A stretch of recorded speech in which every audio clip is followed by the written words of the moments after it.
Yes, the Yankees Entertainment and Sports Network.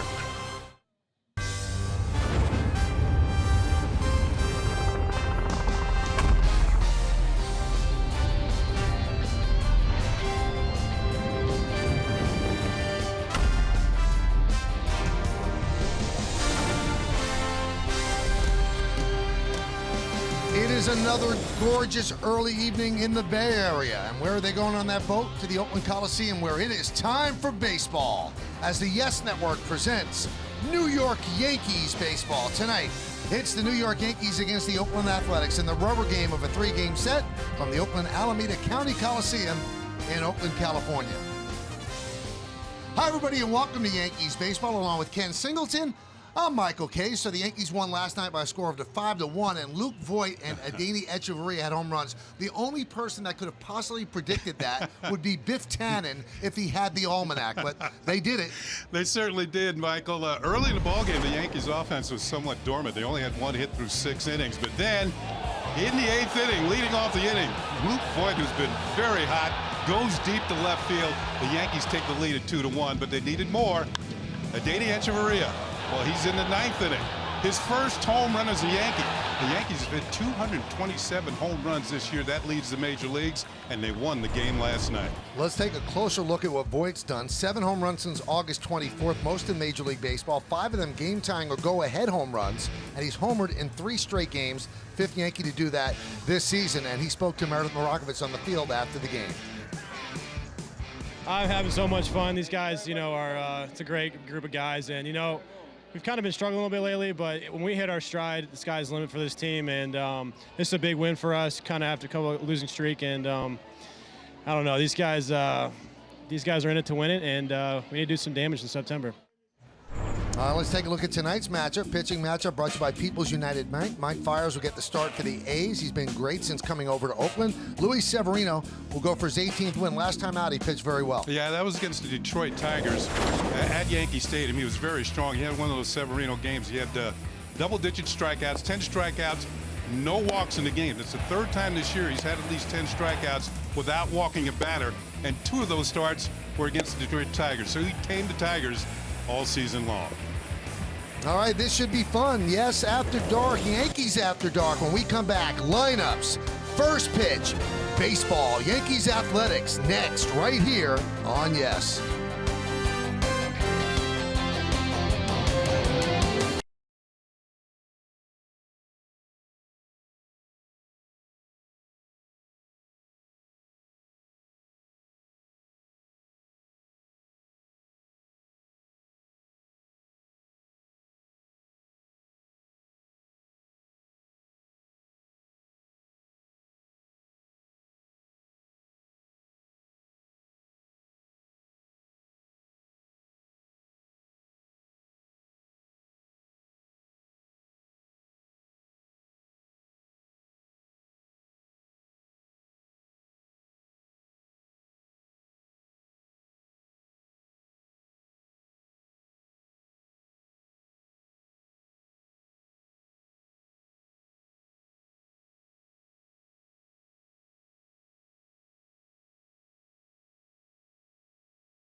of Roberto Clemente, and what a life and what a career Clemente had. 18 Major League seasons. He won the MVP in the National League in 1966. He won 2 world titles with the Pirates, 15-time All-Star, 12 Gold Gloves, and of course, the 1973 Baseball Hall of Fame inductee after he perished in a plane crash for humanitarian efforts. Now, the Yankees got word today that their candidate for the very prestigious Clemente Award was CC Sabathia, and we caught up with CC before the game. It's an honor. I think it's the second or third time I've been nominated. You know, I hope to win it. This is it's a great honor. You know, I try to do a lot of stuff in the community, but never for accolades. But it's great to be recognized. What drives you as far as the community stuff is concerned? Just, you know, my upbringing and knowing that without, you know, different programs, I probably wouldn't be standing here. You know, guys like Dave Stewart, watching his community service and things like that, really motivate me to try to do better in the community. He's just someone that, you know, that I've known for a long time. Obviously had the opportunity to play with him in Cleveland, you know, 13 years ago. And so having known him now for this long and just to see who he is and who he's become and, you know, all that he's been through and all that he's done in his career, he's a special guy. And, you know, he's a special teammate in there.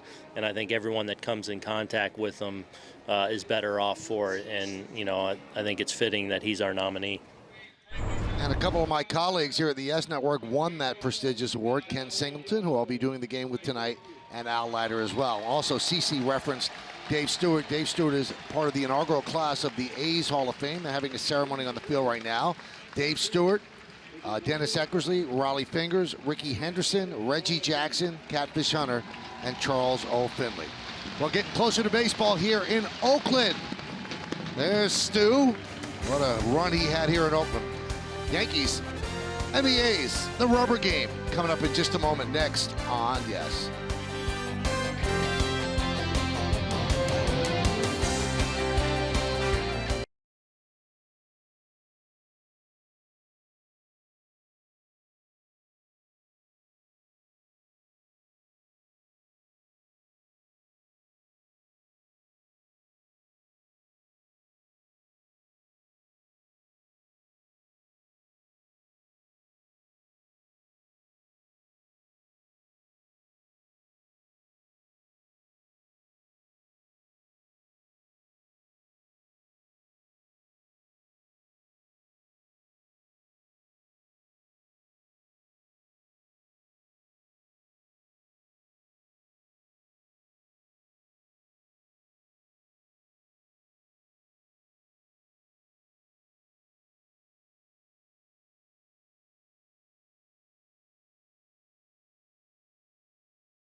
many of them also played for the Yankees. Reggie, Ricky, and Catfish Hunter, and I'm sure you encountered them many times on the field, Kenny. Yeah, maybe too many. There are some really great players. And this is the first class for the Oakland A's, so they'll be, in years to come, they'll be adding players to their Hall of Fame. You see the woman there in the middle is Catfish Hunter's widow, Helen Hunter. Of course, Catfish many years with the Yankees, and just a tough pitcher to deal with. Raleigh Fingers the same. Of course, Reggie. Yankee fans know Reggie. Dave Stewart and Ricky Henderson. And then there's Dennis Eckersley. And the gentleman there is Charlie Finley with the gray hair is Charlie Finley's son. Right. So a lot of them have gray hair now. And there's a long history with this athletic organization dating back to Philadelphia, then Kansas City, and obviously Oakland. And that is the inaugural class for the Hall of Fame. Yankees looking to get out of Oakland with a victory tonight. They have their best on the mound in Luis Severino. And obviously, you win tonight, Kenny. I think you put a lot of distance between the Yankees and the A's, and you almost assure yourself, unless there's an epic collapse and a great run by the A's, that wild card game will be at Yankee Stadium. Yeah, I think this game is really big for the Yankees, of course for the A's as well, but it kind of reminds me of the series they had in New York when the A's won the first game of the series. The Yankees came back and won the next two. So that the Yankees are halfway to getting that done with the win last night here in Oakland. And they are now 5 games ahead of the Athletics in the all-important loss column. And that wild card game will be October 3rd, and the Yankees are hoping that will be in the Bronx and not here in Oakland. Obviously, the Mariners want to try to make a run, but there's going to have to be an epic comeback by the Mariners, and the A's are going to have to lose some games. Did you see the team at the tail end of that standings here? The Rays. Yeah. They are still in the playoff picture. You know, I was reading online today, Tampa Times, and they're thinking they still have a shot. It would be an epic epic comeback for them, and they've had an unbelievable year, a year where they were expected to be breaking it down and tanking, but no tanking at all. Kevin Cash and his crew have done a great job. Let's look at the game time weather presented by Bigelow Tea. It's a chilly one here in the Bay Area, and that's the weather here. 63 degrees, 9 miles per hour is the wind. Humidity is 77%. It is cool and clear here in Oakland, California. After the game, the Yankees will fly to Seattle, and tomorrow's actually an off day for the Yankees. And then Friday, Saturday, and Sunday, they will play the Seattle Mariners at Safeco Field. And then after that, on to Minneapolis for 3 games against the Twins. So a 9-game, 3-city road trip before the Yankees head home. Well, the A's have taken the field, and Mike Fiers will begin his warm-ups, and we're going to take a look now at the New York Yankees starting lineup put together by manager Aaron Boone. They are 87-52, and they will lead off their left fielder Brett Gardner. The DH is Giancarlo Stanton. He'll bat second. Hitting third, playing right field, it's Andrew McCutchen. Aaron Hicks in center field cleans up. The number 5 hitter is the catcher Gary Sanchez. Luke Voit. Voit hits homers. He is at first base. He'll bat 6th. Batting 7th, playing third base, Neil Walker. Adeiny Echeverria, the shortstop, will bat 8th. And batting 9th and playing second base, it's Gleyber Torres. And for the Oakland A's tonight, pitching the final game of this series will be the right-hander, 33-year-old Mike Fiers, who came over from the Detroit Tigers. That bolstered their starting rotation. He's had a pretty good year, 10-6 record, 3.38 ERA. Let's check out our pitcher scouting report. He's a fly ball pitcher that doesn't usually work against the Yankees, and the Yankees have some big numbers against him. Hicks, 3 for 5 with 2 home runs. Walker, 360 with 3 doubles and 2 home runs. And Andrew McCutchen, 6 hits against Mike Fiers, 4 of them are home runs. And history with Big G. We're going to have to watch this tonight. He was the pitcher when Giancarlo Stanton was in Miami that ended his season. Hit him in the face, and earlier this year in Detroit, he hit Stanton again. And Stanton didn't particularly like it. And the next time up, he hit a 465-foot home run at Comerica Park. I think it bears watching because Fiers wants to get the ball in. And if the ball gets away, as it did in Detroit, well then Giancarlo gets hit, and that's something that he's not appreciating, especially for somebody that did the damage that Fiers did. Why don't we take a look at the first batter of the game is Brett Gardner. Will dig in. Gardner's starting to heat up a little bit, hitting .239, 12 home runs and 41 runs batted in. The A's play him straight away, and as he does at the beginning of each game, Gardner takes forever to get in the box, and now he's ready. He's had a good series. He's had 3 hits and scored a couple of runs. Also has a stolen base. Gardner's ready. Fires is ready. And let's do it here in Oakland. First pitch is a strike, and we're underway. Fires is not overpowering. His fastball sits around 90, maybe 91 miles an hour.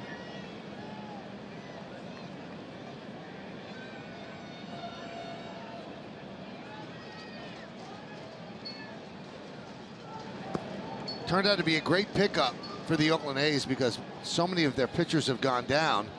And Fires, in his 5 starts with the A's, is 3-0, 2.93. And in all likelihood, if they're in a wild card game, he's probably getting the start. You can see he is excellent control. 30 strikeouts, only 3 walks since coming over here. In fact, Kenny, this could be a preview of that wild card game. In all likelihood, Severino gets the start for the Yankees. And I believe that it would have been Sean Manaea, the left-hander, but he's out for the season, it appears. 2-1. 3-1 on Gardner.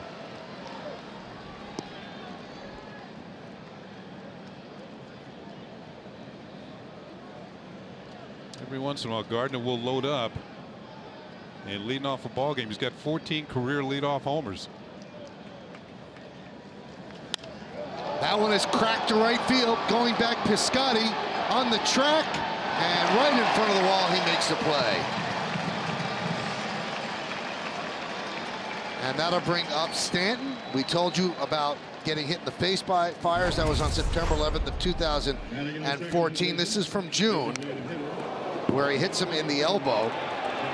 And Stanton's not pleased. Has some words as well. And then in the 6th inning, he hits a home run and gives a long look at Fires and then points to him when he gets to home plate. And here he is tonight. After the game, Fires said that Stanton's comments and actions were childish. Hitters have long memories. I still remember guys who hit me, and I think it was on purpose. And also, Kenny, he wasn't just hit. I mean, that was a serious. Could have ended his career. It fractured his jaw and caused a lot of dental damage as well.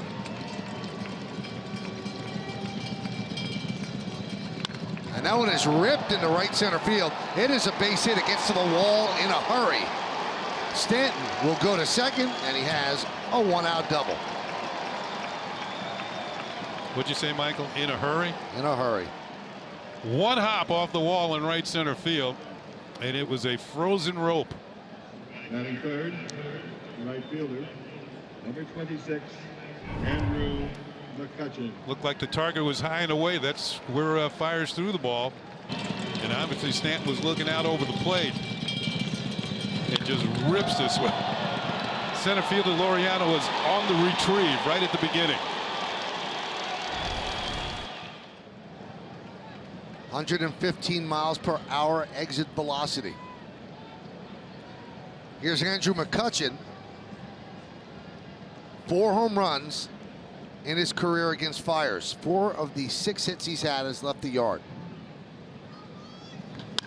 That one is driven to right center.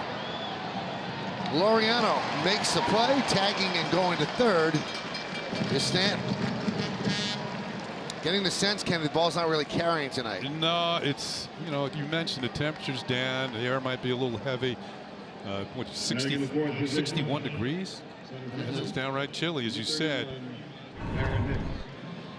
And we also said that Fires is a fly ball pitcher. First 3 batters have hit the ball in the air. Well, Stanton's wasn't in the air very long. Laureano had a little trouble getting the ball back in, but he did so.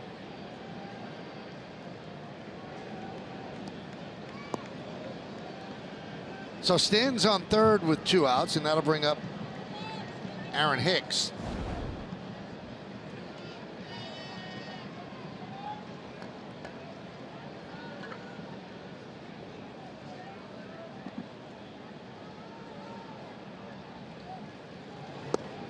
And a strike. I was talking to Hicks before the game, and he's got 2 home runs off Fires, and they both came in the same game, but they were different. One was the inside to Parker, and one he just launched way back in the right field seats at Comerica Park.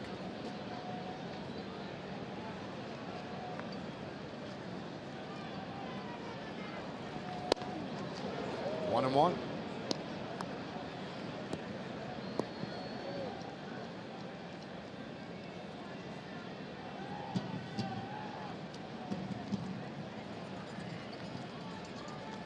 Hicks has only 1 hit in this series, but he has 3 runs batted in.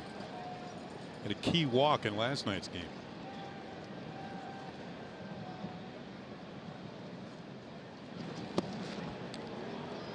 His last 37 games, he has an on-base percentage of .417.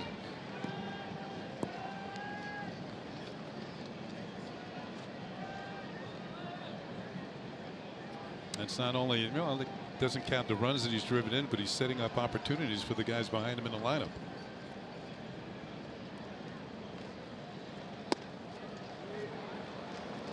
Fires has gone to the off-speed pitch, 73 miles per hour on each of the last 2.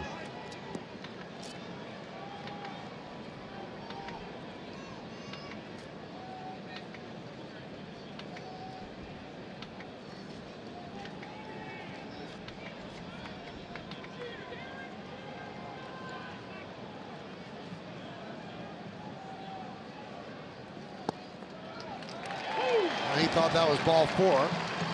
But home plate umpire Dan Bellino said strike 2. Bellino's behind the plate. Adam Hamari at first. Phil Cuzzy at second. Crew chief Tom Hallion is at third. And Hicks might have thought it was a little low. He's got a good batting eye, but the guys who have good eyes, sometimes they trust their eye too much, take the close ones, and it could go either way.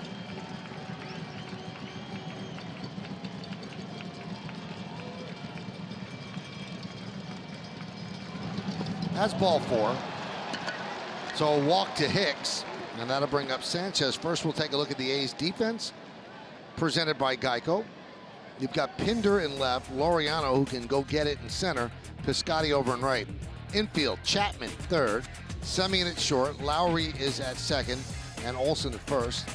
Fegley's behind the plate, so they give Lucroy a night off, and on the mound is Mike Fiers.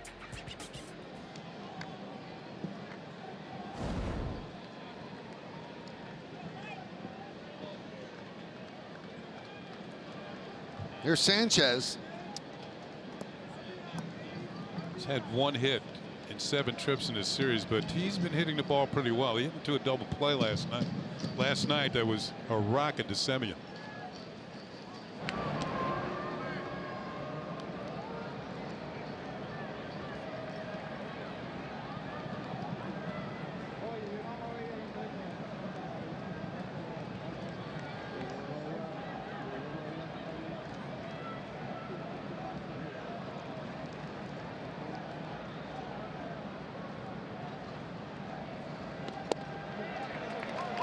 Oh, and 1.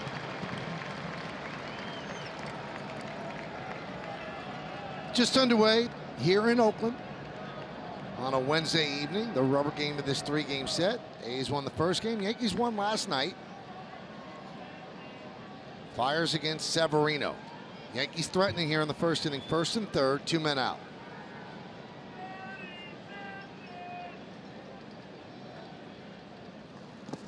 Blocked by Fegley. Yeah, Fegley getting one of those rare starts. Lucroy has actually caught more games than any catcher in the American League. Good stop by the backup.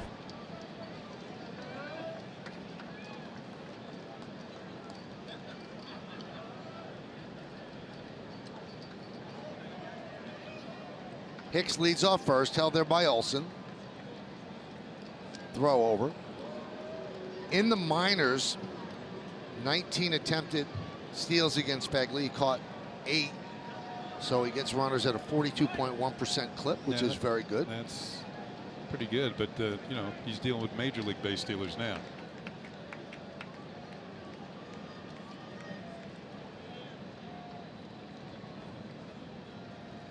You know, it works the other way too. You have players who come to the big leagues with reputations as good base stealers in the minors. Well, pitchers hold runners better in the big leagues, and catchers throw better in the big leagues.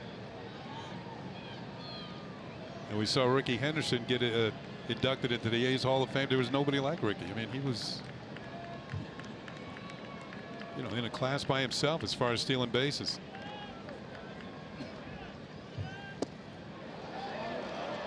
Three and one.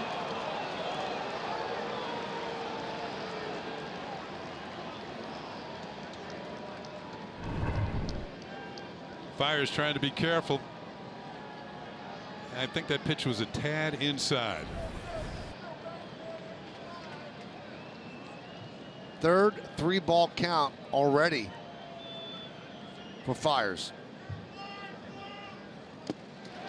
Tipped into the glove effectively, 3-2. So that releases Hicks at first, 3-2 and 2 out. Stanton, we'll see how it plays out at third.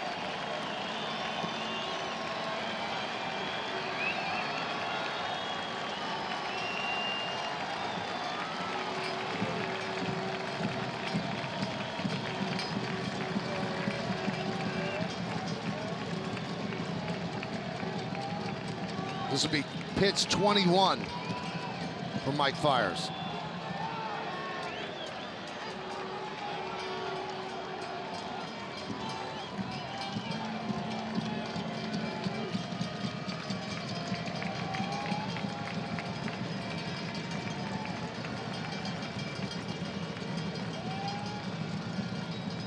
And the pitch, runner goes.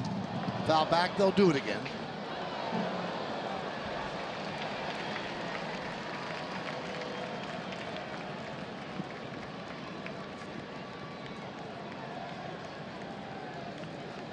Yankees waiting for that big hit from Sanchez, a damage hit. Yeah, I was talking to Marcus Thames before the game, and I mentioned that the offense came alive in the latter innings. He said, I prefer that they get going earlier in the game, give the pitcher some cushion.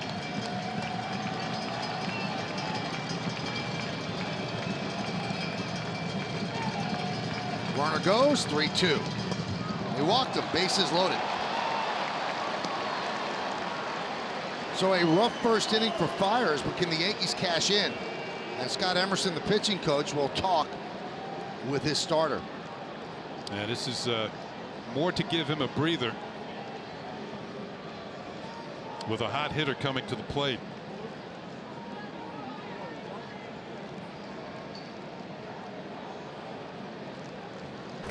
How hot is he? Let's take a look. It's Monday afternoon. 2-run shot. Last night, well, he waited well on that changeup from Fernando Rodney. Power to all fields.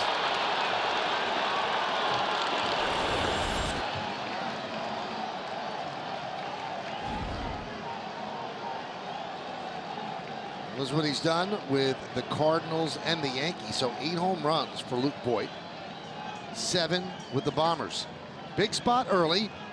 As Kenny mentioned, the Yankees have struggled early of late. Almost got no hit over 6 innings yesterday before Gleyber Torres single. With 2 outs in the 6th. Pitches low to Voit. So in Fiers, 29 2/3 innings with Oakland, 3 walks. He has 2 already tonight here in the first inning, and now he's down 1-0 in the count to Luke Voit. Fiers going from the full windup. And I've mentioned this many times before that when you're in situations like this is when you're plate discipline. You can't let the moment get too big. Make sure he throws you a strike to hit. He's the one in trouble. Make him throw the ball over the plate. Then hit it hard. Strike.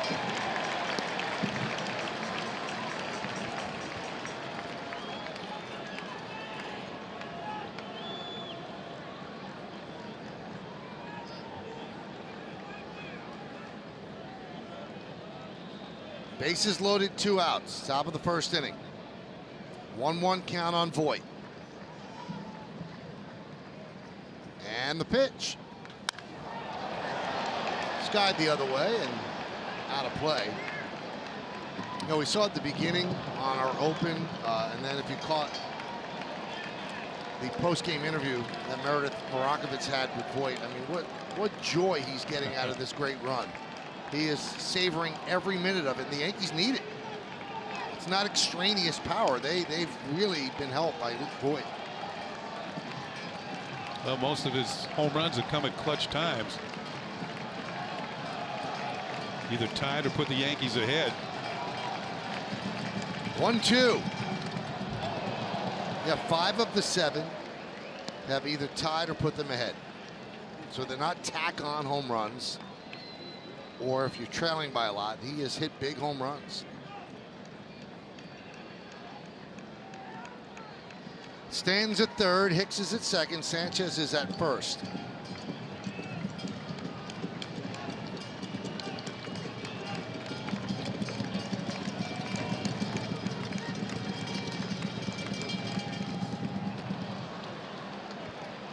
Another good stop by Fegley on a breaking ball down and away and into dirt. Nowhere near the strike zone.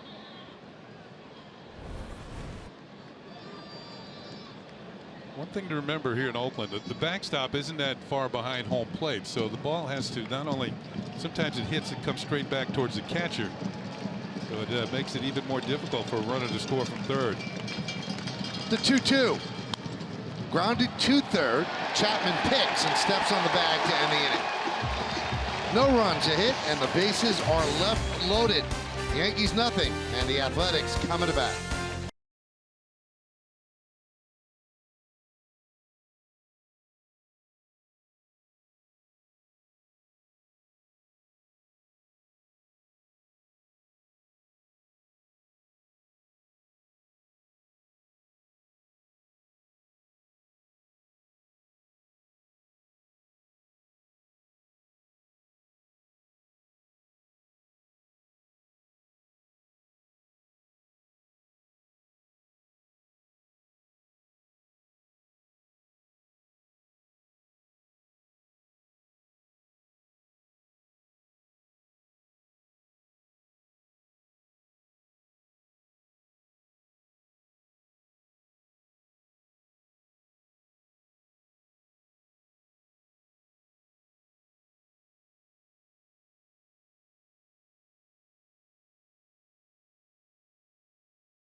Starting lineup that will face Luis Severino. Ramon Laureano, he's in center field leading off, batting second, and playing third it's Matt Chapman. Jed Lowry at second base will hit third. Cleaning up the DH, Chris Davis. Matt Olson at first base will bat fifth. Batting sixth, playing right field, Stephen Piscotty. Marcus Semien in the shortstop will bat seventh. Batting eighth, playing left field, Chad Pinder. And Josh Fegley will catch. He's going to bat ninth. Luis Severino on the mound, looking for win number 18 on the season, and he's 1-0 in his career against the A's. He beat them earlier this year. That was May 13th at Yankee Stadium. All good numbers for Severino. As the opponents are hitting .237, let's check out our pitcher scout report on Luis. His next strikeout will be number 200, and that will give him back-to-back 200 strikeout seasons. Now, the last Yankee pitcher to do that, have only been 2 others, was David Cohn in '97 and '98, and prior to that, it was Ron Guidry. Power and precision. His last start against the Tigers, we showed you in our open, 10 strikeouts, no walks, and first pitch strikes. When he gets ahead of hitters, they're only hitting 174 against him. So if he throws a lot of first pitch strikes tonight, the A's hitters could be in trouble. Here's Laureano to start it off. And a pitch is a strike. 0-1. Game started a little bit late because the ceremony for the A's Hall of Fame ran a little bit longer. Both pitchers were finished warming for a while. That one is ripped to left field. Gardner back. He's going to turn and play it off the wall. Laureano will pick up a double to open up the first. Now, Laureano was called up from AAA Nashville, where he was really hitting the ball well. And he's hit it well since coming here to the big club. He's averaged somewhere around 300 after this double. Very quick on pitches inside. He has good speed, a good defender. And Gardner plays it well off the wall, but the A's have a man in scoring position. Now, we mentioned the slight delay. The one who was delayed the most was Severino, because he's watching the Yankees hit in the top of the first inning, long top of the inning, and he's sitting on the bench. Matt Chapman fouls one the other way.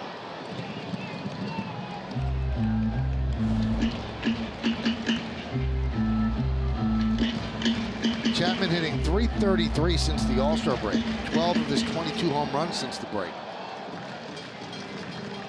Really coming together as a top-flight player. He's got the defense down, and now the bat's catching up.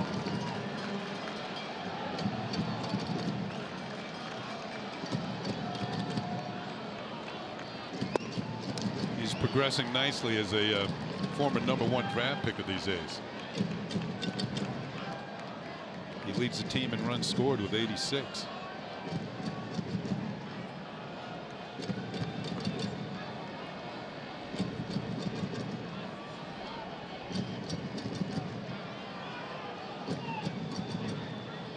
The 0-2. 1-2. 1-2 El Toro High School with Nolan Arenado. That's Chapman. The previous was Arenado, and there they are together in the team picture. Now both of them considered the top defensive third baseman in the game.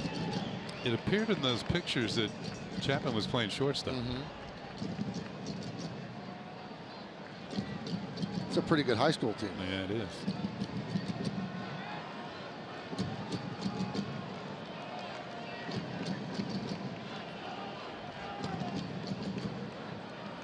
The 1-2.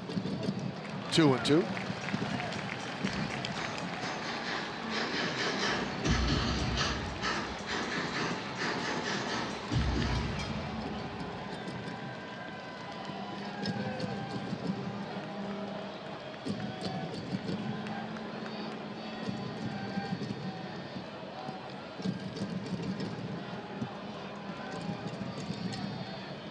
Couple of long looks at the signs if they can't get on the same page here in these last two pitches. You know who else went to El Toro High School? Austin Roman. It's a good chance his brother might have gone there too.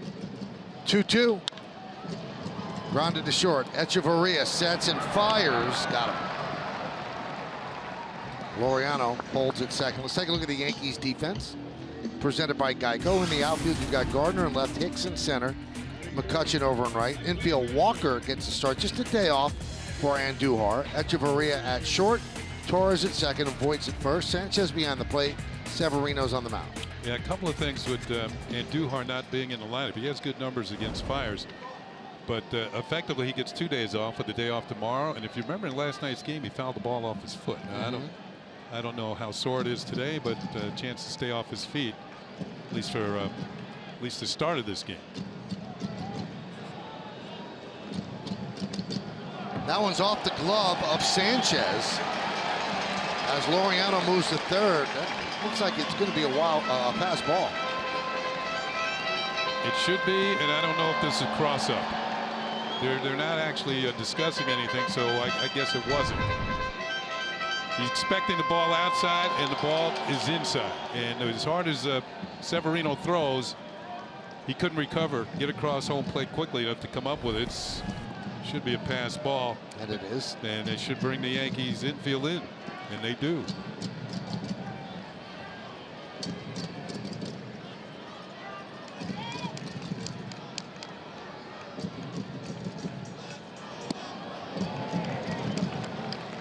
Those mistakes are so big because you just got the #2 hitter to not move the runner over. So then the first pitch to the #3 hitter goes by you, and then you get the runner over. Now the Yankees have to bring the infield in, and that makes Lowry a better hitter. And he's been one of their better hitters. 2-1.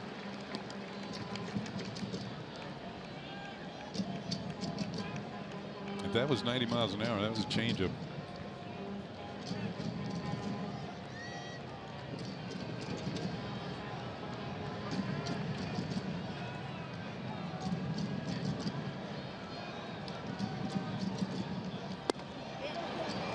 go? No, he did not. Naked eye looked like he went. And he went. Oh my goodness, did he? That's a bad call by Tom Hallion. Yeah, I know he's far away from the Yankee dugout. My goodness. If he hit it, it would have been a line drive. That really changes the count. 3-1 now. And that one is ripped to right field. It's a base hit. Scoring easily is Laureano. Lowry picks up his 87th ribby and gives the A's a 1-0 lead.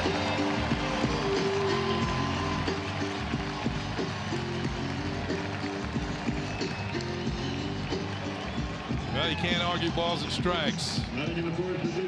Laureano scores the first run of the game. This was kind of set up by that call. Severino had to come in. Hot hitting Jed Lowry comes through with a base hit.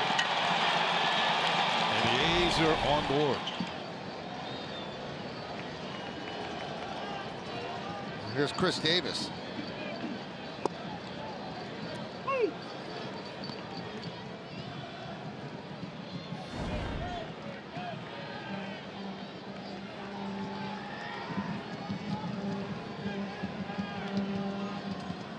.40 homers, 106 runs batted in.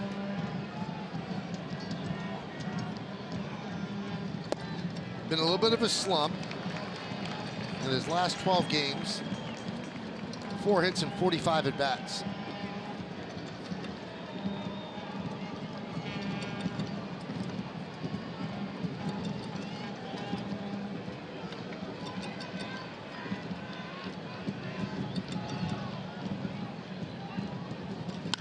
High fly ball, deep right.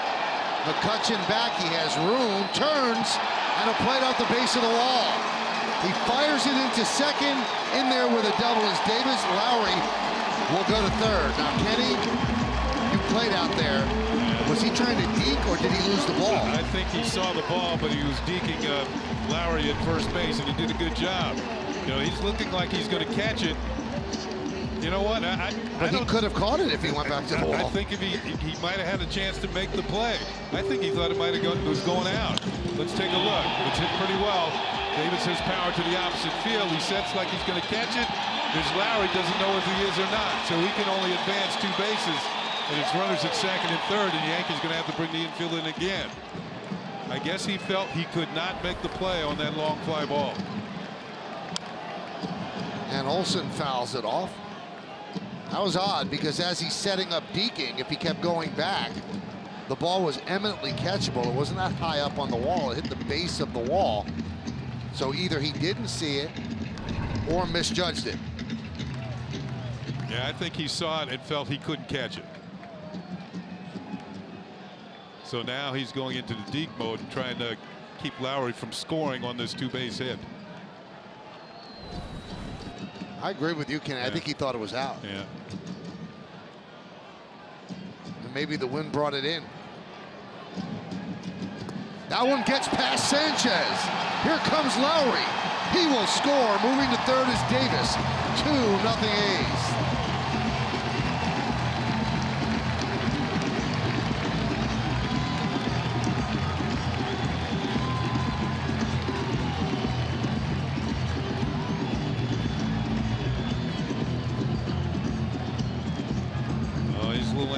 With the discussion here. Now, I don't know if it was a cross-up. Man, this kind of brings back memories of the day of the game in Tampa Bay. On the first inning of miscue, Jake Bauer scored from second on a pass ball. That scored a wild pitch. This one's a wild pitch. Let's take a look at it. Oh, you got to catch that. That's a pass ball. That should be a pass ball. It should be. Didn't even bounce. Infield is in, runner at third, still 1 out.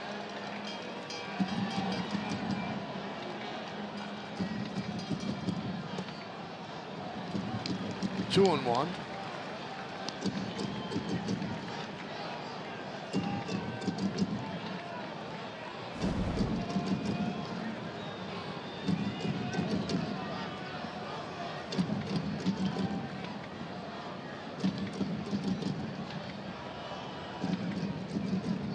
And the pitch.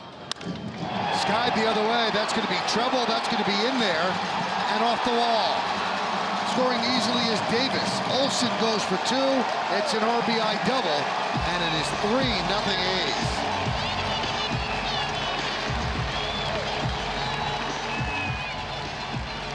Now Olsen, that's his first hit of the series, and it does some damage here in the first inning.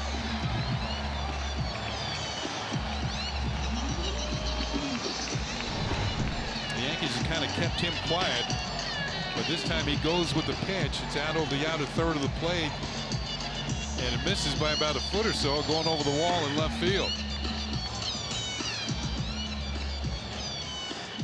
Ball looks like it's moving away. We look at this on Yes Mo, brought to you by your Mercedes-Benz Tri-State dealer, and he just goes with it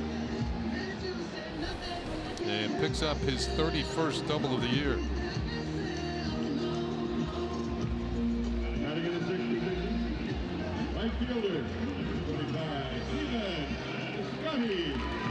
So a rough bottom of the first inning for Severino and the Yankees. Still just one man out with Olsen at second. Here's Piscotty.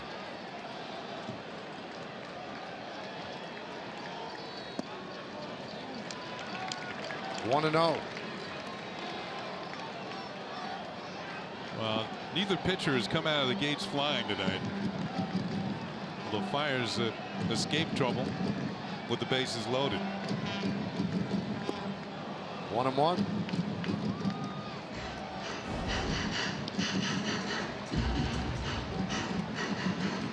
Severino faced the A's on May 15th. Got a win in that game. 6 innings, 5 hits, 1 run, 2 walks, 7 strikeouts. So they've tripled their output here in the first inning from his previous start against them.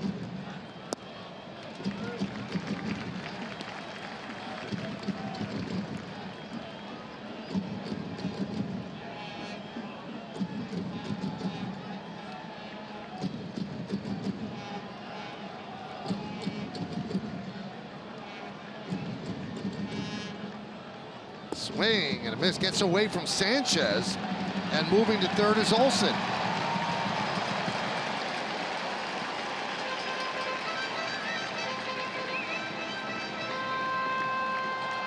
A nightmarish first inning for the Yankee catcher. Wow. That's a pass ball. Yeah, it is.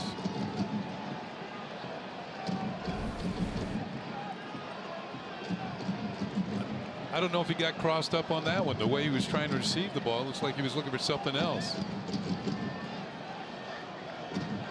Meanwhile, the Yankees have to bring the infield in again. And that one gets away from Sanchez. And here comes Olsen. He'll score. It is 4-0 A's.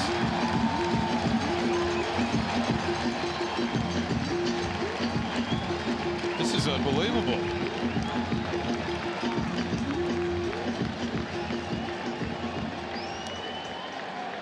I believe this might be a wild pitch. Yeah, that one bounced. But he tried to go to the backhand. Usually you try and take it off the chest protector.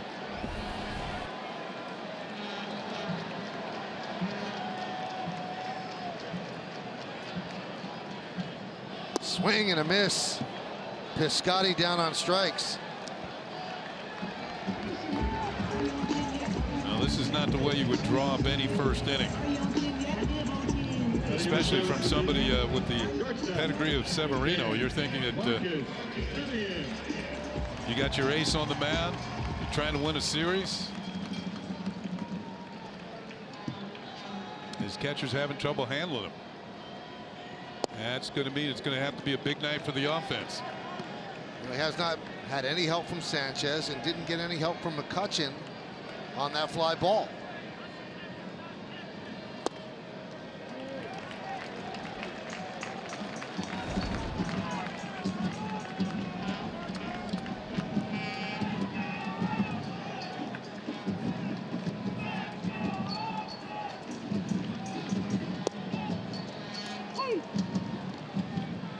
Because of an inning of this length, he's going to have close to 30 pitches in this inning. It'll be 29 as Echeverria fields and fires. and get Semien. But really a tough inning for the Yankees, especially Gary Sanchez. 4-0 A's.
Insurance by People's United Bank, checking without curveballs, member FDIC, and by Buick. Visit tristatebuick.com for great lease offers. 4-0 A's as we go to the second inning. And Neil Walker will start it off, and Gary Sanchez alone with his thoughts in the Yankee dugout. I don't think I've ever seen an inning like that for a catcher. There's a strike to Walker. Now, Severino can be hard to catch as hard as he throws, but man. Ground ball to first. Olsen to Fires, one away.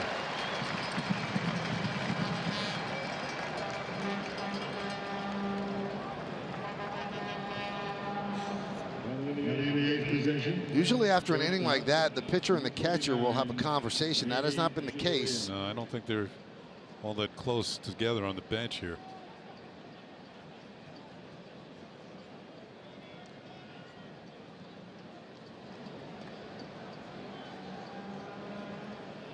And here's Echeverria.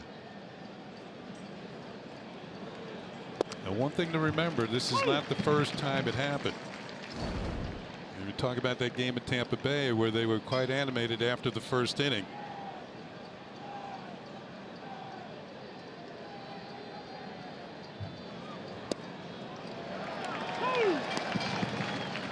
Meanwhile, Fires has a cushion to work with here, and he's trying to have a bounce back inning of his own after the first inning,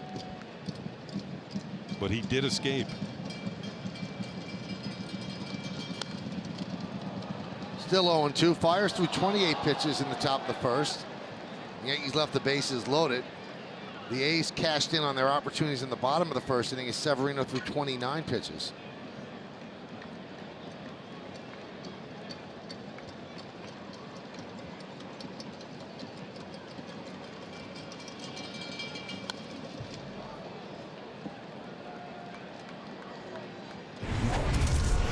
Let's go back to July 23rd at St. Petersburg. Ji-Man Choi at the plate. His pass ball gets a wild pitch, gets away, and Jake Bauer is going to score from second base. And this is the discussion between Severino and Sanchez after the inning. Neither one of them look happy. That is hammered down the left field line. It is a foul ball. Now, one thing we've seen from Echeverria, he can hit a high fastball. He hit one last night into the seats, and that one might have been a ball. But somehow he gets on top of it. You see Fegley's target, and that was up near his eyes. He still gets, it still hammers it.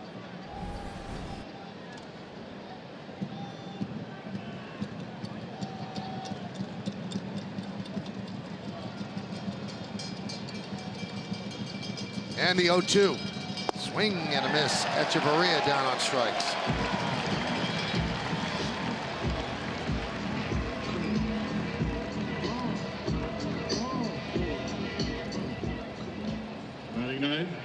Second baseman, number 25, Roberto Torres.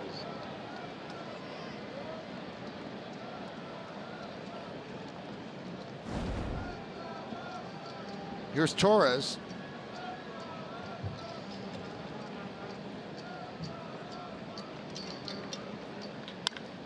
And a ground ball to short. Semien gets Torres for the final out as the Yankees go down in order. We'll go to the bottom of the second inning. 4-0 A's.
Struggles for Gary Sanchez. That was a pass ball. They call this one a wild pitch. It could have been a pass ball.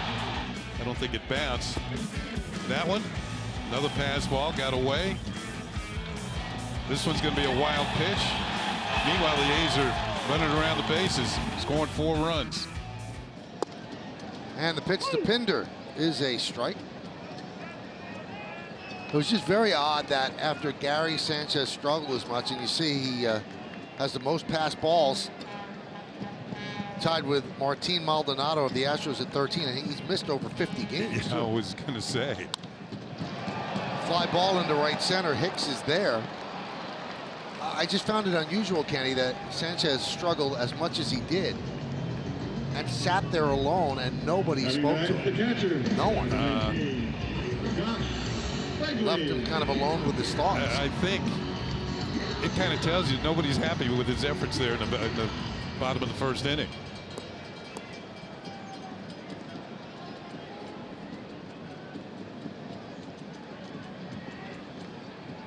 Here's Fegley. Swings at the first pitch and skies it to deep left.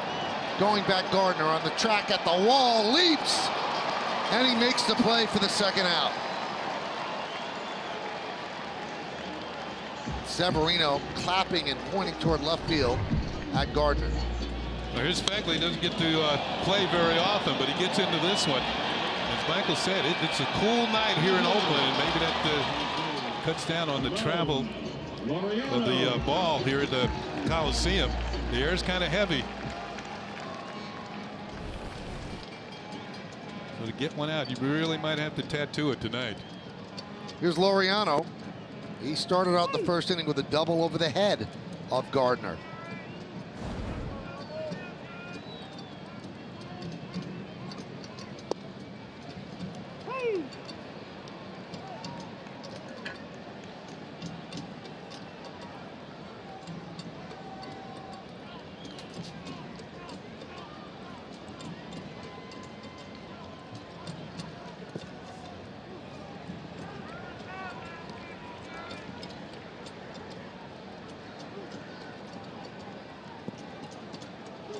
One and two. on the A's leadoff hitter and center fielder. Swing and a miss. 97 miles an hour, blew it right by Laureano as the A's go down in order. We'll go to the third, 4-0 Oakland.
New York Yankees. What aspect of Roberto Clemente first comes to mind when you think of his legacy? Yankee tradition says his grace and class on and off the field. He was a man everyone could admire without fear of him ever disappointing you. A true hero to all. Follow Yes Network and tweet us your responses using hashtag Yankees Camry Hybrid to keep the conversation going. Kenny, you played for him in winter ball. He was your manager. Yeah, he was. He was a very good manager. He was preparing for his post-playing career. One of the other managers in that league was Frank Robinson. So they both were in Puerto Rico managing rival teams.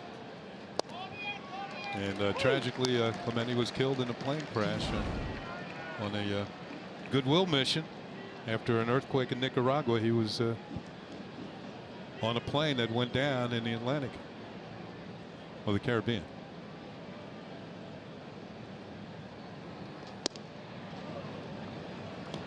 One and one.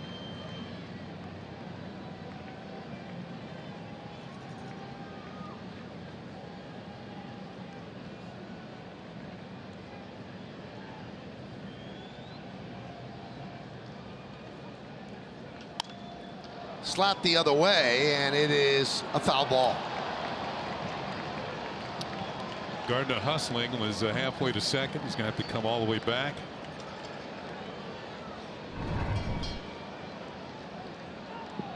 And you can see that's going to be well, 6 inches to a foot foul. Gardner hit the ball well his first time up.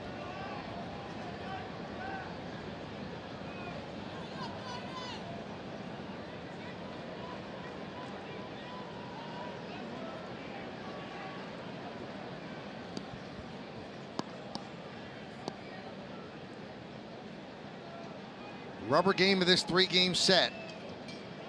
Yankees down 4-0.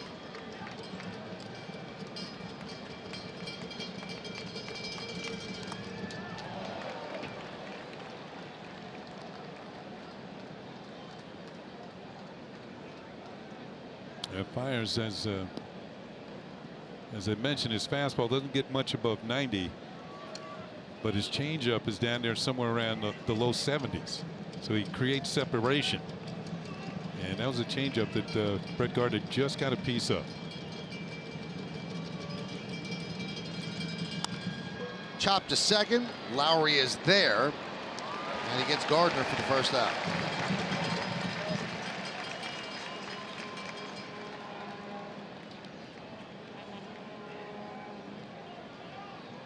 So that'll bring up Giancarlo Stanton, who laced a double to right center in the first inning.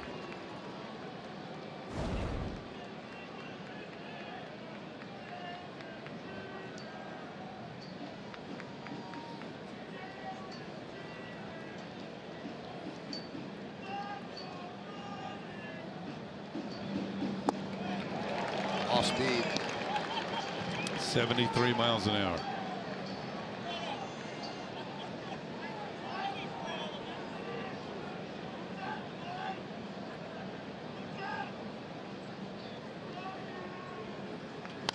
Fouled away.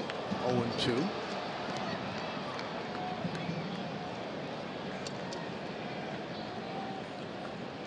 Stanton had 2 strikes when he got the double.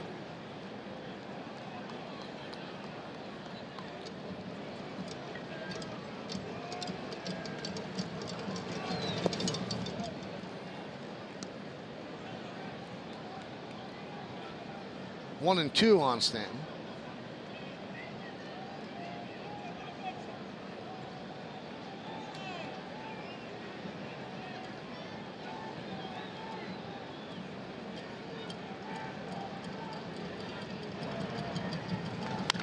High fly ball.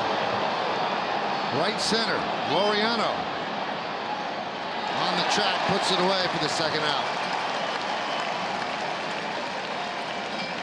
And that'll bring up Andrew McCutchen, and Andrew McCutchen takes on Mike Fiers today by AARP.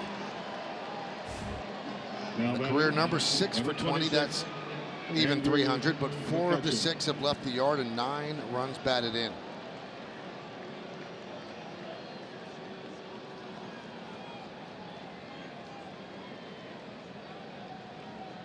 You could put that last fly ball by Stanton in the just missed category.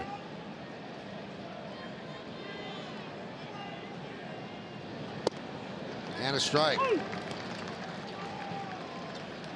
You know, heavy air or not, if he hits it as well as he can, it's not going to stay in the park. Got underneath it.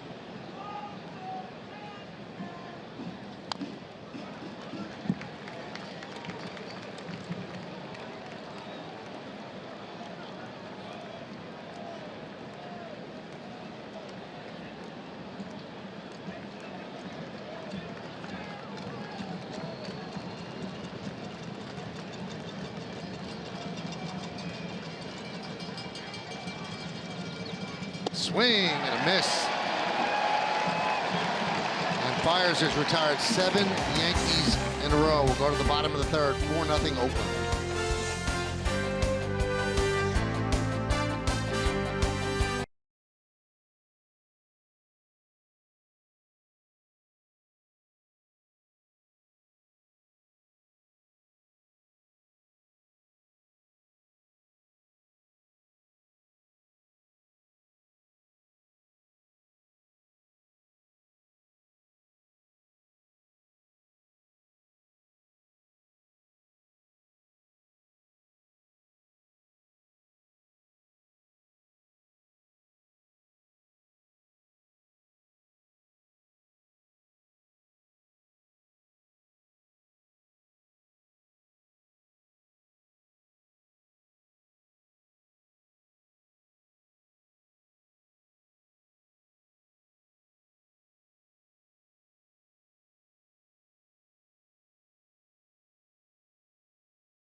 Shohei Ohtani is going to have Tommy John surgery. It's been recommended following an MRI on his right elbow today. But he actually is playing in a game tonight. He has 4 hits, and he has 2 home runs. Amazing. If he has the surgery, he is not expected back on a mound until 2020. So I started asking around the Yankee clubhouse today. The guy I went to first was Gleyber Torres, who had Tommy John surgery on his left elbow. And I said, do you think that if he has the surgery that he could be a hitter next year? And Torres said, I don't think so, because he has to heal to become a pitcher. I didn't have to heal to throw. It was my left elbow. But everybody I spoke to had different opinions. Larry Rothschild thought that maybe by the middle of the season he would be able to hit.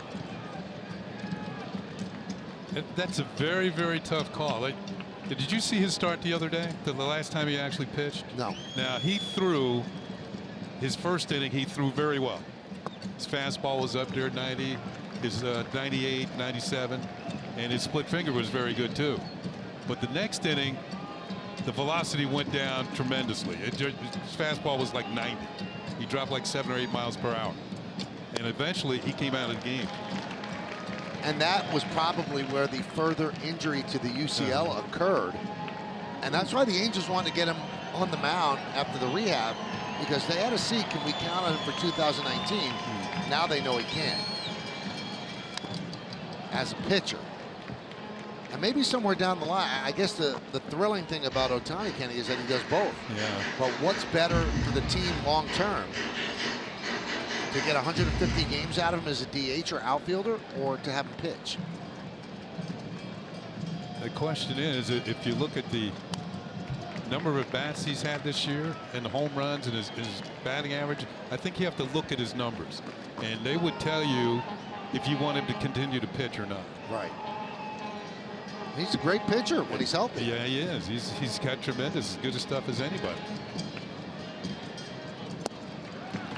And Severino walks Chapman to start the bottom of the third. But, you know, he could be your full-time DH. Yep.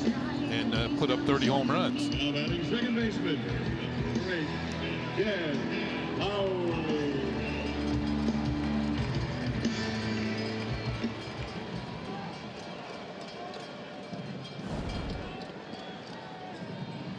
You know, and if you look at him, I think of it this way.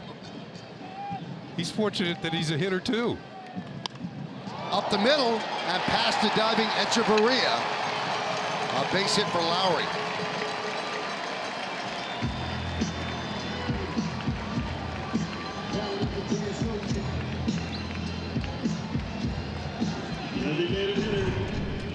Let's take a look. Lowry with his second hit of the game almost clipped Severino. One by Echeverria. And the A's have 2 on and nobody out here in the third. The A's have hit the ball hard in 2 of the first 3 innings here.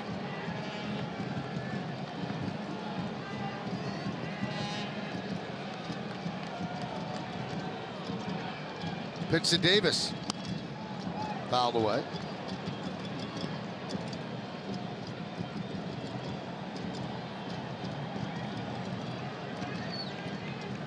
There's some stirring in the Yankee bullpen. Somebody is going to start to throw. Looks like it's Holder.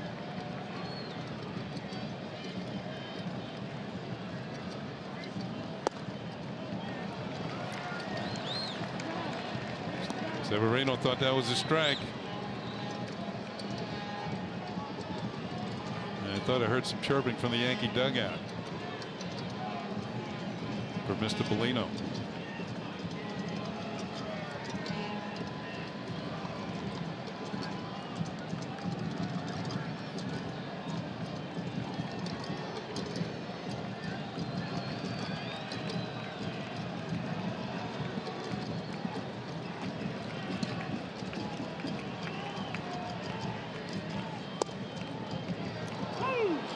One and two.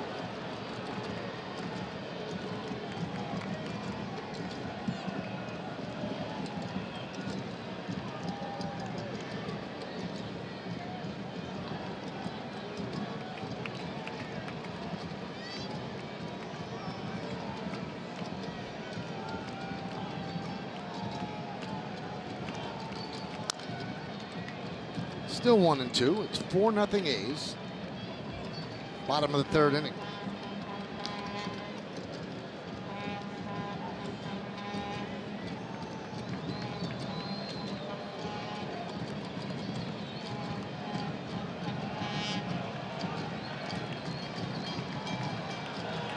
And the pitch.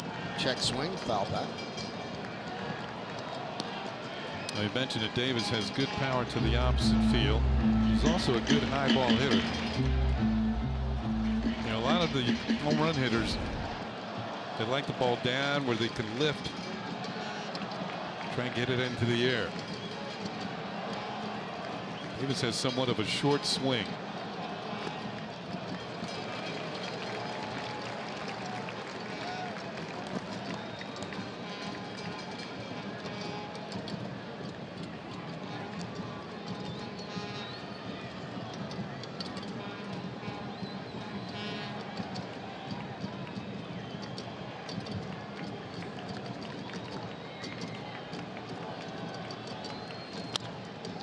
Grounded to third, off the chest of Walker, the long throw, and they get Davis as the runners advance. Yeah, that was a tough hop, in between hop. I don't know if he would have had time if he came up with it cleanly to beat Chapman to third base. Here it is, the in-between hop. He knocks it down. Yeah, maybe he would have had a chance to get him. But he has a chance to get Davis at first as he hustles it across the diamond. There's the in-between hop. Gets into the chest. And Walker with the accurate throw, and there's one out. Well, the infield comes in now for Matt Olson. Second and third, one man out. Yankees already down by 4, trying to stop it there.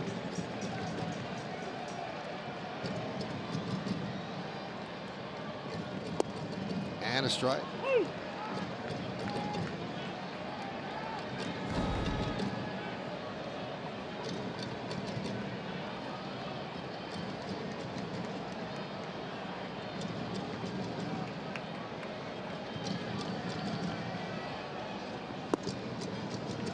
One and one.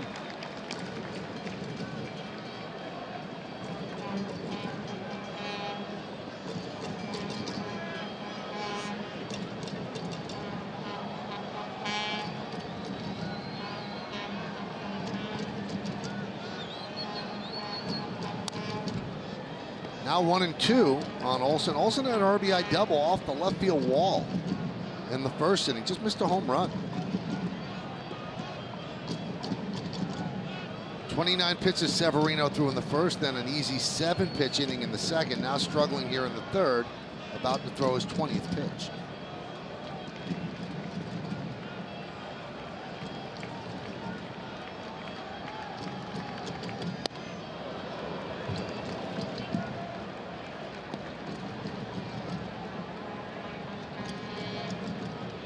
Let's see if he tries to go away on that next pitch. There's some pitchers are meant to set up the next one where they think they can put the hitter away. Moves him off the plate. Let's see what they come up with here. Swing and a miss. Got him. Big strikeout of Olson.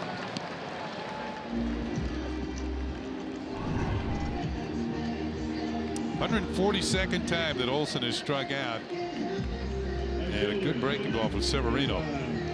Well, straight down for the strikeout. So 3 strikeouts for Severino. His first one today against Piscotty was his 200th of the year. As Kenny mentioned in the scouting report, only the 3rd Yankee pitcher to have back-to-back 200 strikeout seasons. Last one was David Cone. Before that, Ron Guidry.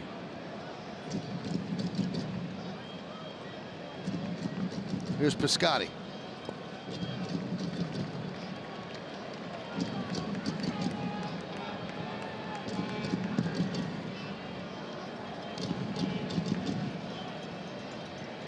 It was Piscotty who was number 200 in the first inning.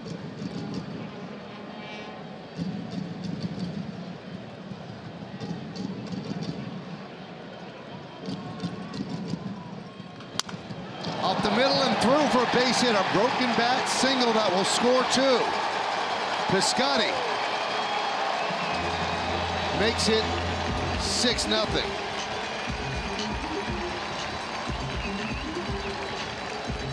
And that is going to be it for Severino. He has not called yet. Now he did signal. So that will do it for Severino. A rough 2 2/3. Holder will come on.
early today, fielding some grounders. He does not feel anything in that heel, and it is expected that he will be activated Friday against the Mariners. Guys, great news for the Yankees. Just another way to lengthen their lineup. If you remember earlier in the season, there was a point in time when he was carrying this offense. He can definitely be a difference maker both offensively and defensively. And it brings them closer to being complete. They still need Chapman and Judge. Shortest outing of the year for Severino. He's yanked after 2 2/3. And Holder comes on to face Semien with a runner on first. Fly ball left field. There is Gardner, and Holder stops the bleeding. 2 runs, 2 hits, and 1 man left. We're going to go to the 4th inning. 6-0 A's.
Access and manage your tickets. Enjoy check-in offers, exclusive content, and much more. Download the MLB Ballpark app today. Aaron Hicks will lead off against Mike Fiers at 6-0 A's. On the Audi scoreboard, 5 of the 6 runs against Severino earned. And a strike.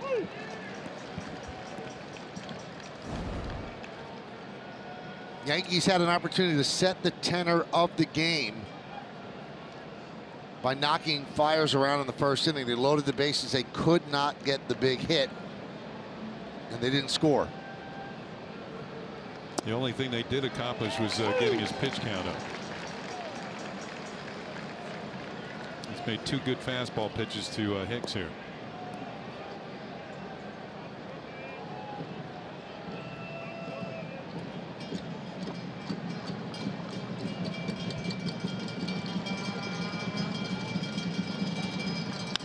Ground ball against the shift. It's a base hit for Aaron Hicks. So he's walked in single tonight.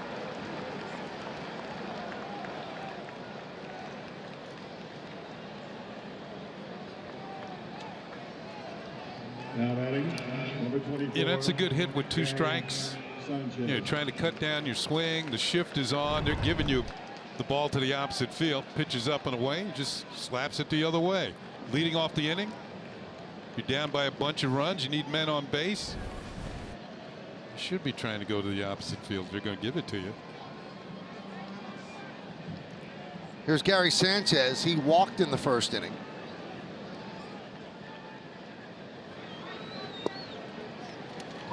You know that after that rough defensive first inning, Sanchez wants to hit it over Mount Davis right now. Well, he's going to have to do it a few times. They're down by 6.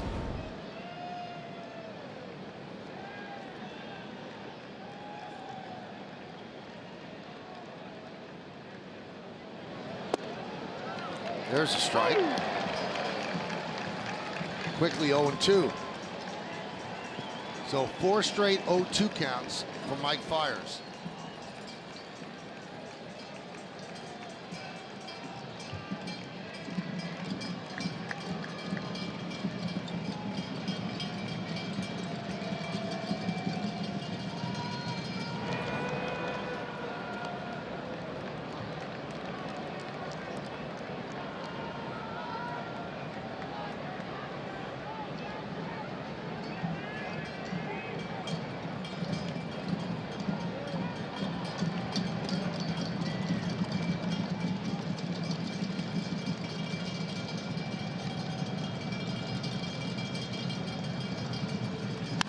Grounded sharply to Chapman. There's 1. And there's 2. Sanchez hit it very hard, but Chapman turned it into a double play. Yeah, it kind of reminds me of the double play he hit into last night. 6-4-3, hit a rocket right at Semien, and they turned it. This one, Chapman makes, he's smooth at third. This was not an easy play. Ball's hit hard.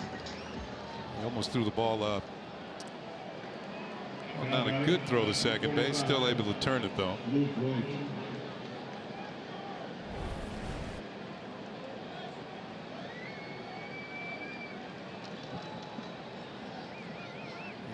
Kind of take the starch out of a rally.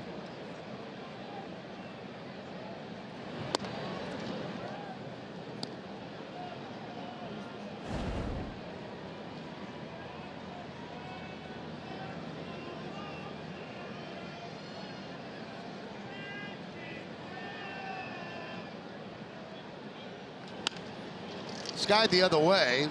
Piscotty can't get there. Foul ball.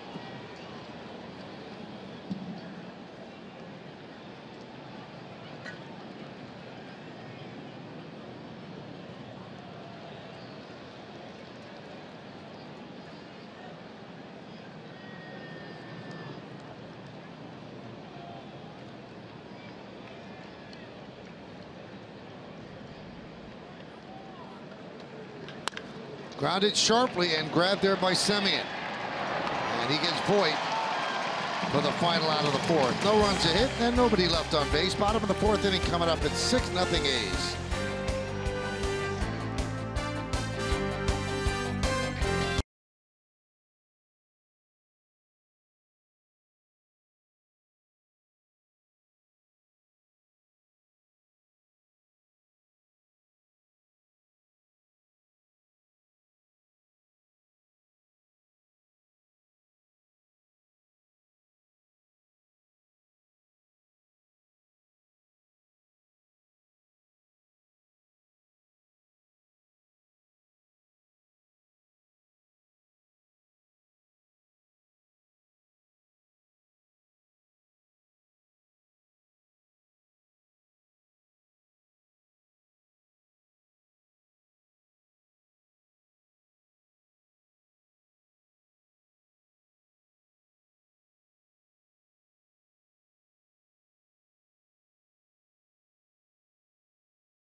Number 1, Luke Voit. Number 2, Jay Happ. Number 3, Aaron Hicks.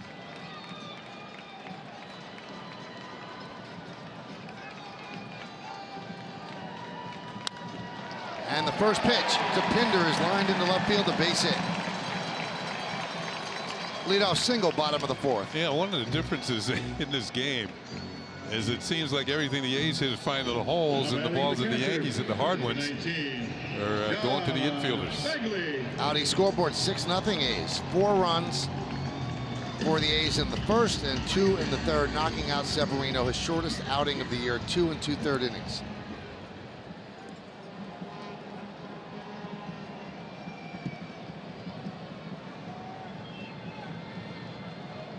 Here's Josh Fegley. He drove Gardner back to the wall in the second inning. Pitch inside.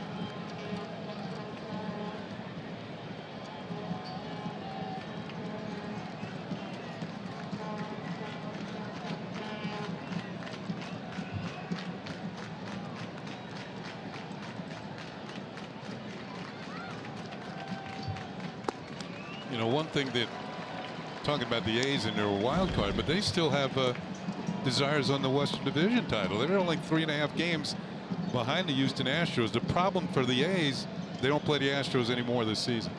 They're done with them. And the Astros just finished off the Twins tonight, so they cannot gain ground tonight. And a walk to Fegley.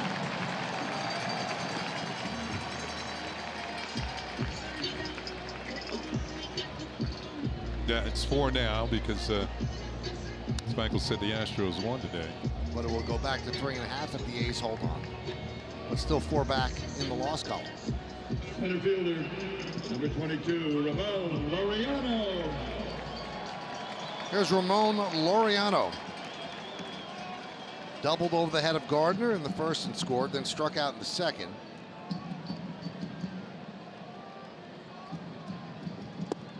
And a strike.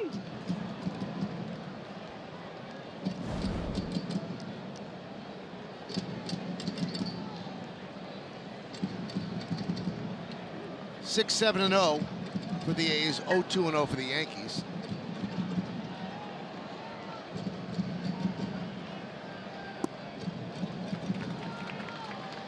You know, the A's might have found their center fielder in the future in Laureano. They told you about his defensive prowess, and he's been hitting the ball well too.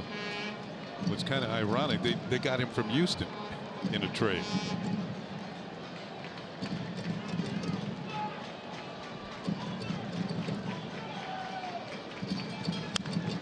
Grounded to third. There's one, and no return. So the fielder's choice is 5-4, retiring Fegley at second. Pinder moves to third. Yeah, Laureano runs well, throws very well, covers ground in center field, and he's swinging the bat. It's the first time this year that Bob Melvin's batted him in the leadoff spot.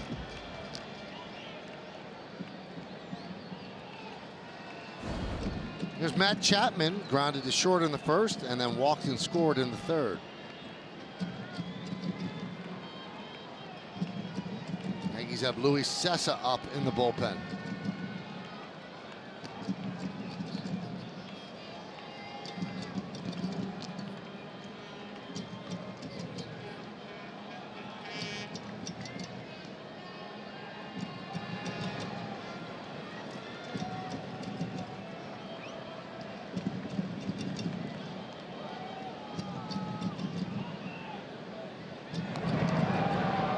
That's being called from the bench to give Cessa more time to warm. Every throw over is called from the bench.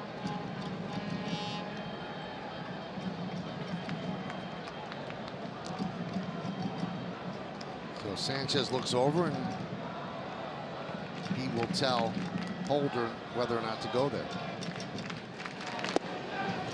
There's a strike. Now you can tell the guys who can run. They're the ones that wear the oven mitts when they get on first base. They can either run or cook.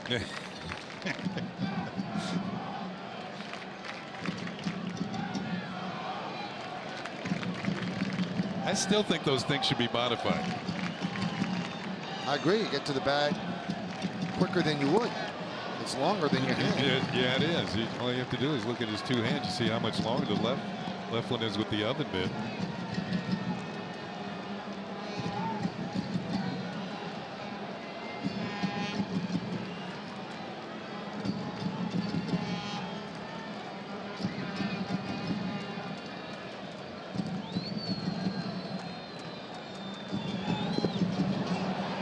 One and 2 on Chapman. They've announced a crowd, 21,004. So they had 40 on Labor Day, had about 18 yesterday, and 21 today. So higher than their average, which is about 18 a game.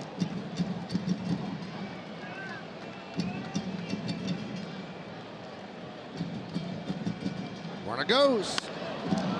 Check swing, ground ball to first. A run will score. Voit tags out Chapman, and it's 7-0 A's.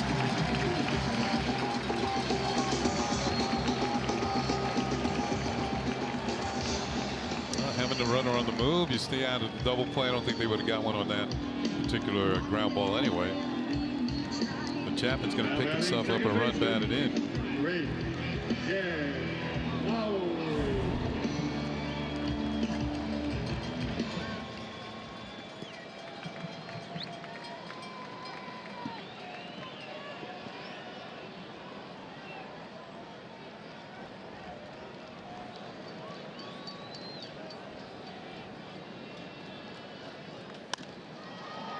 Lowry, high fly ball left side.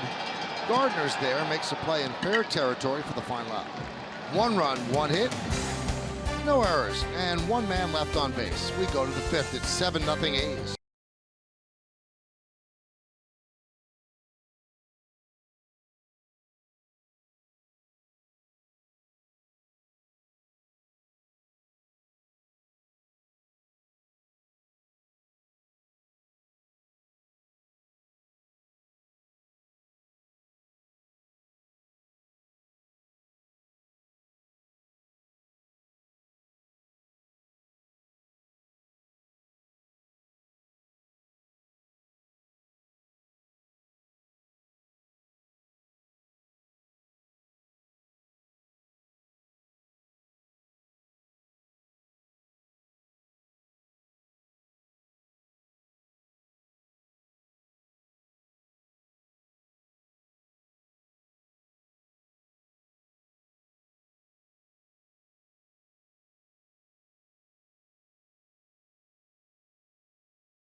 The Rockies, he has 3 home runs, and the Rockies are just in the 6th inning. GMC scoreboard 7-0 Oakland over the Yankees. Neil Walker leads off, and Roberto Clemente Day really means a lot to Neil Walker, Meredith. Michael, there's no doubt about it. His father, Tom, was actually supposed to be on that flight New Year's Eve 1972. Then Tom Walker was 24 years old, a pitcher with the Expos organization, and he was helping to load the planes and was going to go to Nicaragua to bring relief items, but there was no more room left on that plane, so he did not make the trip.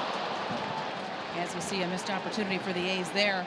So he did not make that trip. He essentially was told by Clemente himself to just go home and enjoy his evening, essentially saving his life. And earlier today, Neil Walker, along with other Yankees, honored Clemente by wearing shirts with number 21 on it.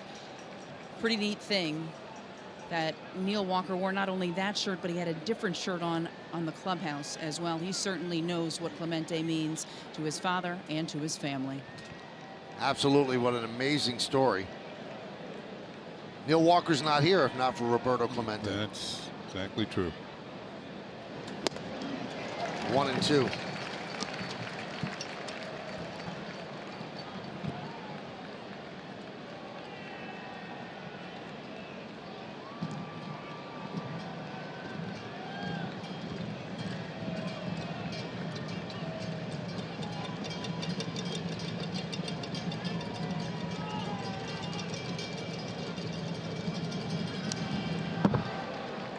Still 1-2. Walker grounded to first. That was in the second. He's playing third tonight, giving Andujar the night off.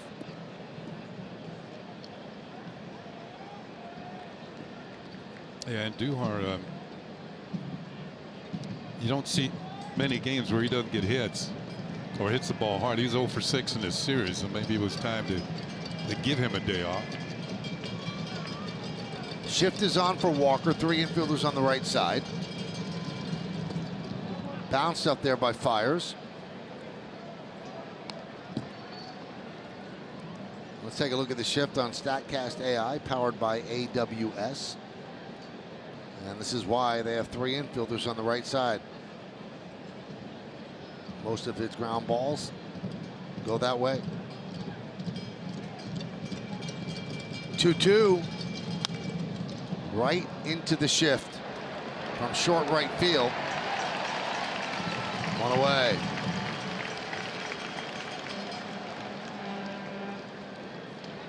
Now you want to score that 4-3, but that was Semien. That's what they do with their shifts. They move the shortstop to short right, so it scored 6-3. I think we had talked about this earlier in the year about the shifts.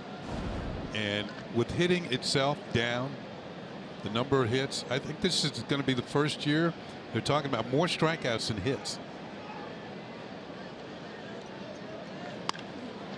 Echeverria with a long fly ball to right field, but moving toward the line is Piscotty, and in foul territory he makes the play. So I don't mind shifts, but I think that as we saw in that last ball hit by Walker, I mean, Semien was in short right field. I believe, I don't mind, you can put all the guys you want on one side of the field, but the infielders have to stay on the infield dirt. You know, that it would cut down on their lateral range by moving them closer to the batter.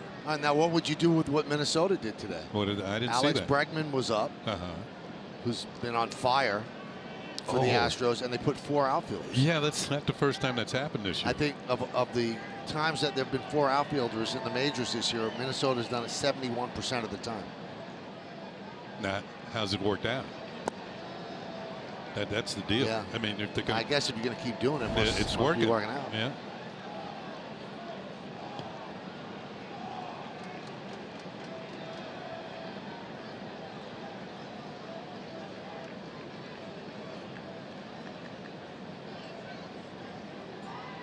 I mean, the batting averages for the league are getting down near where they were in the late 60s when they eventually brought in the designated hitter.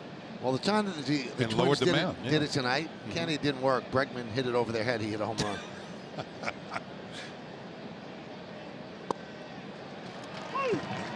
Yeah, he has been a hot hitter. In fact, there's talk about him getting MVP votes. Kind of held it together while Correa was out with an injury. And Altuve. 2-1. Popped up on the right side. And Piscotty calls off Lowry. And the Yankees go down in order 1-2-3. We're halfway through this one. A's lead 7-0.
It's Yankees T-shirt day, and the first 10,000 guests in attendance are going to receive a Yankees T-shirt courtesy of Goldenberg's Peanut Shoes. For tickets, log on to Yankees.com, visit the Yankee Stadium ticket window, Yankees clubhouse shops, or call Ticketmaster at 877-469-9849. GMC scoreboard has been all Oakland. 7-7-0 for the A's, 0-2-0 for the Yankees. Bundle up that little one. It's getting chilly here in the Bay Area. And the 7-0 deficit not warming anybody up either, as Luis Sessa now takes over for the Yankees here in the 5th. Did you ever have the fortune to go into Candlestick Park, Michael? Yeah, I was there when the earthquake hit. Yeah, you talked about that the other day, but that one is ripped into center field. It is a base hit, and it's hit so hard it goes all the way to the wall. And Chris Davis leads off the inning with a double. And my point being, I don't think there was any ballpark colder than that one in the middle of the summer. Now, when you come in from the airport now, there's still a sign that says Candlestick Park, but it's not there anymore. It's been torn down. And the story goes that Horace Stoneham, who owned the Giants, and they had to have another team move with the Dodgers to make the travel viable in the National League. They brought him to Candlestick Point in the afternoon, when the weather is absolutely gorgeous. Things get ugly as the sun goes down and the wind whips up, and he never knew it while he agreed that this was the spot for him to build the ballpark in San Francisco, and that place was, all the players I've spoken to, hellish. I didn't like playing there. It was, well, the first year or so, the Giants played in Seal Stadium, where the minor league team had played. Then while Candlestick was being built. And I wonder when they discovered maybe we shouldn't have built the park. It would have got halfway done.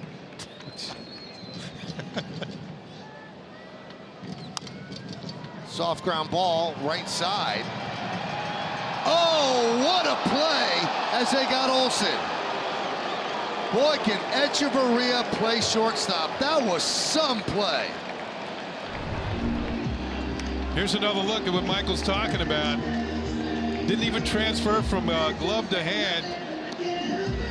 Like a highlight Cessna, he flips it to Voit and gets the out as we look at it on Yesmo. That's about the only way he would have gotten him. Look where he's coming from near second base. He's more than halfway to first and makes the play. And a good stretch by Voit on the other end as well. How about that play? Davis moves to third. Infield comes in for Piscotty. Soft ground ball foul. Doesn't it seem like the Yankees infield has been in all night long? Here's the play. Leaves his feet.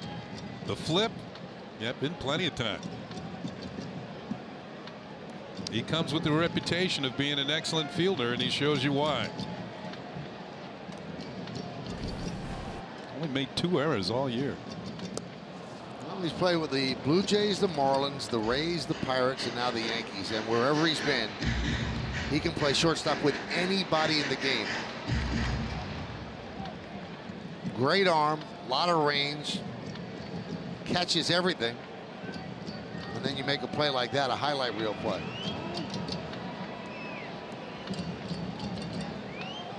And he had a home run last night, too.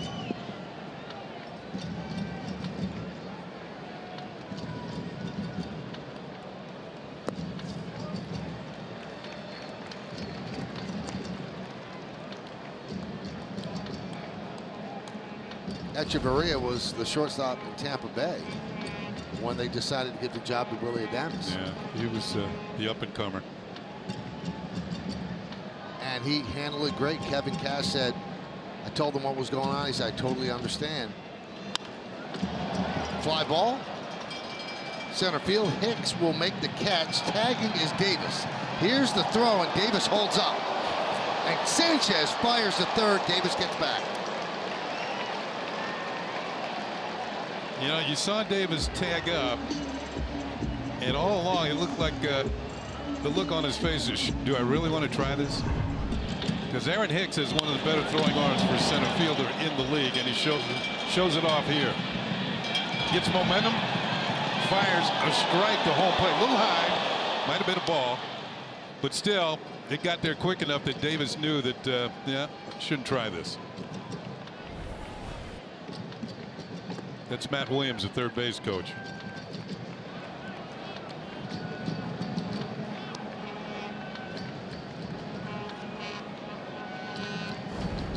And when you look around baseball, one of the things about center fielders over the years, there's not that many of them can throw people out from center on base hits because it's such a long throw, but Hicks is one of them.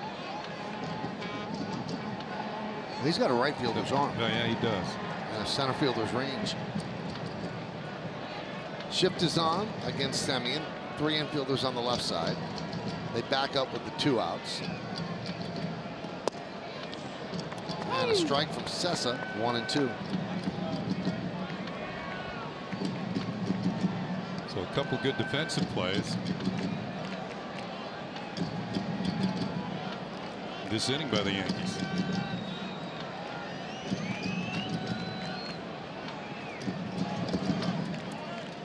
Two and two.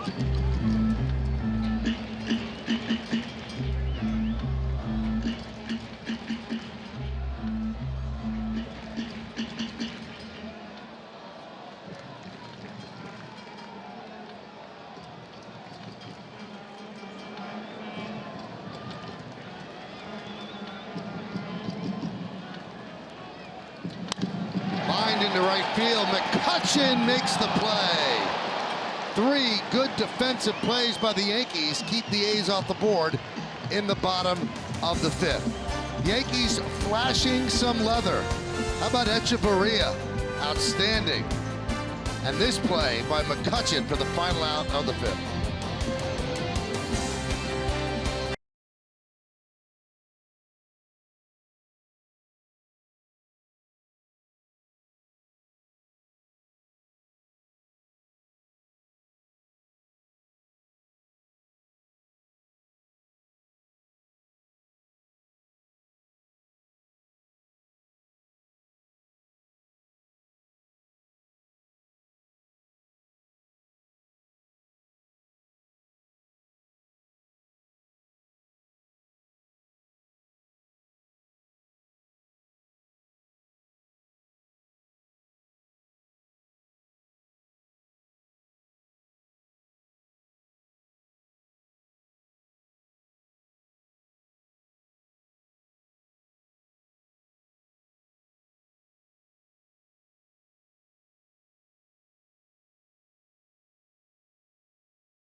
Classics and relive the dramatic finish from June 20th when Giancarlo Stanton earned his pinstripes with a walk-off homer against the Mariners. That's tomorrow at 7, only on Yes. Brett Gardner leads off and takes low from Mike Fiers. 7-0 Oakland. Who thought that Fiers would be pitching in the 6th when he struggled so much in the first inning? But the Yankees could not get the big blow. And they just put up a 0 in the first. He's only given up 2 hits. One of them was in the first.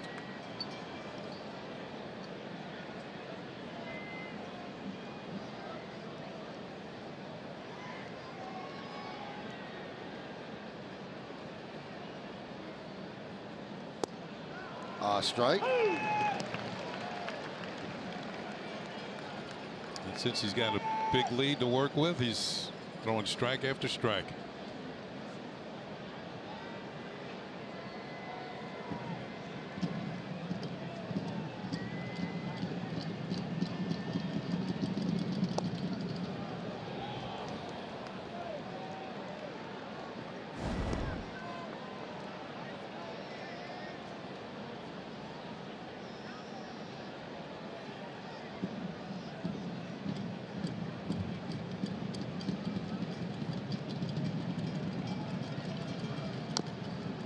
You look at a pitcher like Fires, Michael, and he's having a decent year. He came in with 10 and 6. If he wins tonight, he'll jump it up to 11. And he's pitched well for the A's. If he wins tonight, he'll be 4-0 since coming to Oakland. And he's a free agent at the end of the year. 33 years old. You think somebody will bite? Sure. The way pitching is. I saw guys like Lance Lynn wait, you know. Well, it's not that no one wanted them. They wanted more than that was being offered. Yeah, okay. And you wonder if this winter players will jump at an early offer rather than sitting in a makeshift spring training. And a lot of those guys that didn't get signed till late, they started off very slowly. Lance Lynn being one of them. 2-2. Fouled away.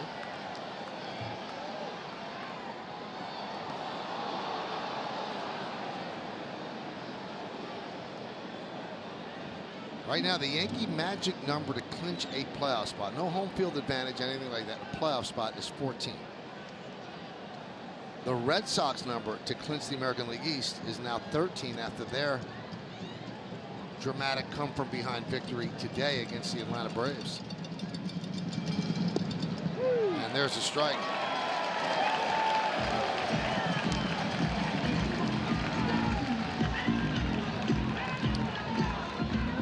Third strikeout for Fires. Begley's target, just enough cut on that to hit the corner.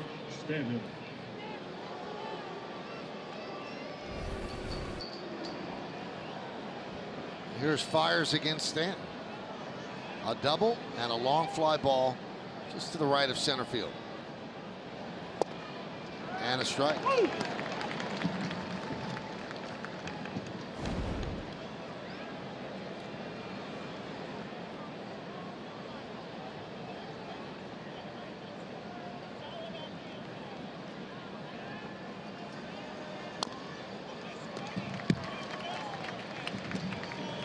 You wonder, Kenny, what kind of steely determination a guy like Stanton must have after being injured so badly with a hit pitch to go back in there and not just facing Fires, but anybody.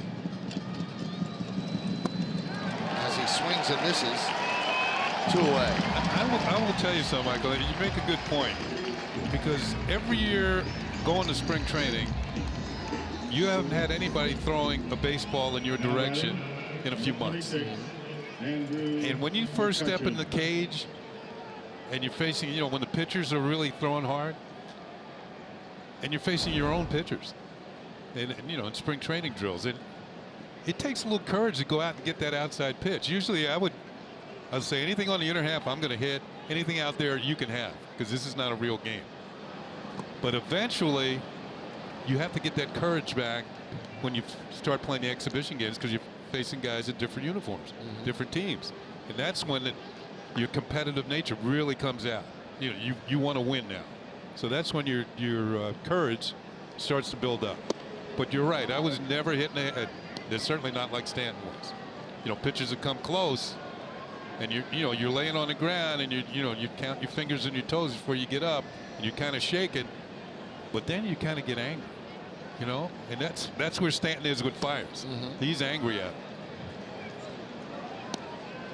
Kenny, I actually spoke to Giancarlo Stanton about that and asked him exactly how long it took for him to get comfortable in that batter's box again. And he said because it was a season-ending injury and so much time had passed since it happened, it really didn't take that long. He felt as though he was able to start spring training with a relatively fresh start, and he said he made up his decision. He's made up his mind early and made the conscious decision to put that in the past and forget about it. He was either going to go on and have success, or that was always going to be in the back of his mind. He knew if that was in the back of his mind, he was never going to be able to get in the groove in that batter's box. You're exactly right. If you have any sort of fear whatsoever, you're not going to be able to hit.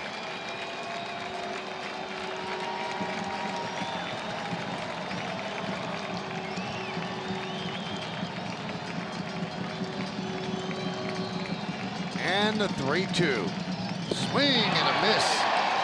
As Fires strikes out the side in the 6th inning. We'll go to the bottom of the 6th inning. Yankees down 7-0.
Lead 7-0.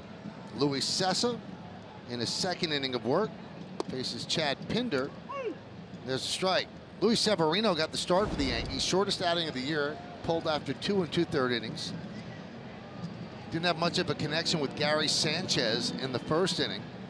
Pass ball, wild pitches. It was not a pretty inning. And the A's scored 4. And then they scored 2 more in the 3rd. So 6 runs in 2 2/3, 5 earned against Severino.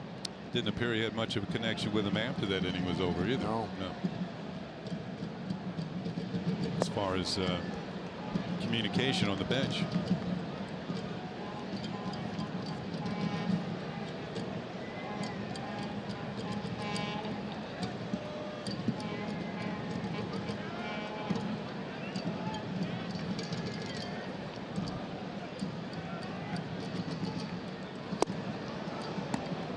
Down goes Pinder.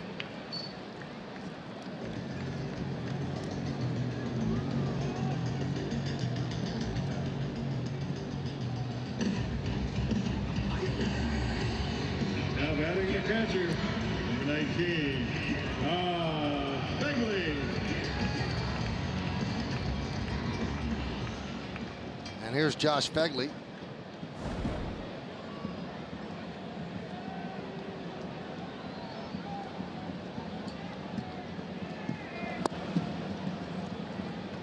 Count 0-1.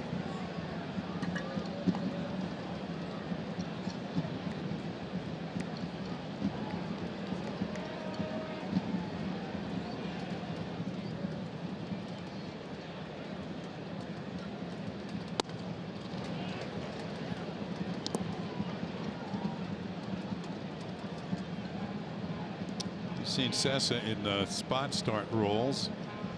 He's been back and forth through Scranton Wilkes-Barre during the course of the year.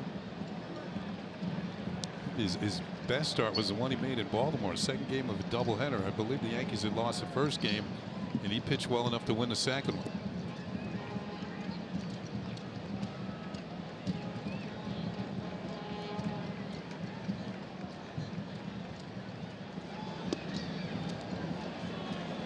That one goes off the glove of Sanchez as the count 3-1.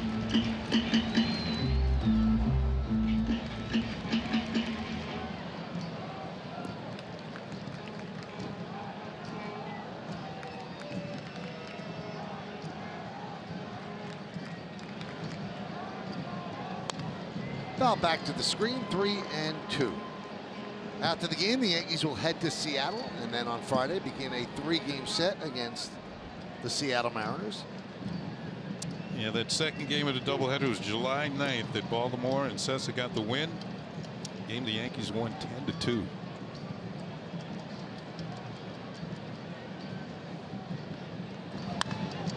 High pop-up, left side. Echeverria is there. He'll make the play. 2-away. This copyrighted telecast is presented by authority of the New York Yankees. It may not be reproduced or retransmitted in any form, and the accounts and descriptions of this game may not be disseminated without the express written consent of the New York Yankees. That's a beautiful shot of the Bay Bridge from the East Bay on this side of the bay, looking over towards San Francisco. That's very scenic cities here. There's Laureano, 24 years old, from the Dominican Republic. Originally a 16th round pick in 2014 by the Astros out of Northeast Oklahoma A&M.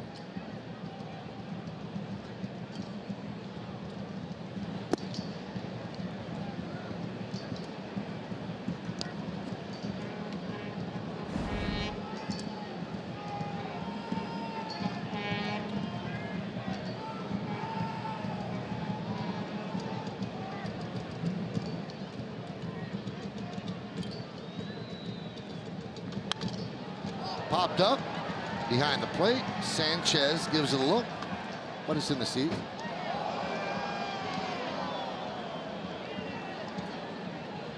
Yankees have always liked Sessa's arm. Came over from the Tigers in a trade, along with Chad Green. Yankees got a couple of hard throwers in that deal. It was Justin Wilson, the left-hander, went over to Detroit.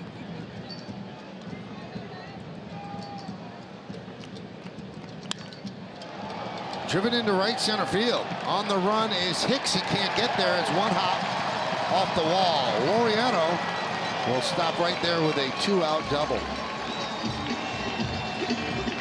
Second double of the game. As I mentioned last night, in his last 29 games of AAA, he was hitting almost 400. So he gets the call. He's 2 for 4 tonight. Started out at 292, so he's over 300 in the big leagues. You know, Kenny, there's some local flavor to Laureano. So he was born in the Dominican, but he actually attended high school on Long Island as part of the RBI program. He got a scholarship to attend Upper Rim Christian High School in Dix Hills. He's there for his final 2.5 years of high school and lived with 7 different host families. That one is ripped past Walker and goes all the way to the wall. Scoring is Laureano. It's a double for Chapman. It's 8-0 A's. That was hit so hard, Walker had no time to react. Chapman picks up his second run batted in of the night. The A's have hit 6 doubles in this game. In fact, they went behind Walker's back. The ball had some hook on it. How about that? Wow.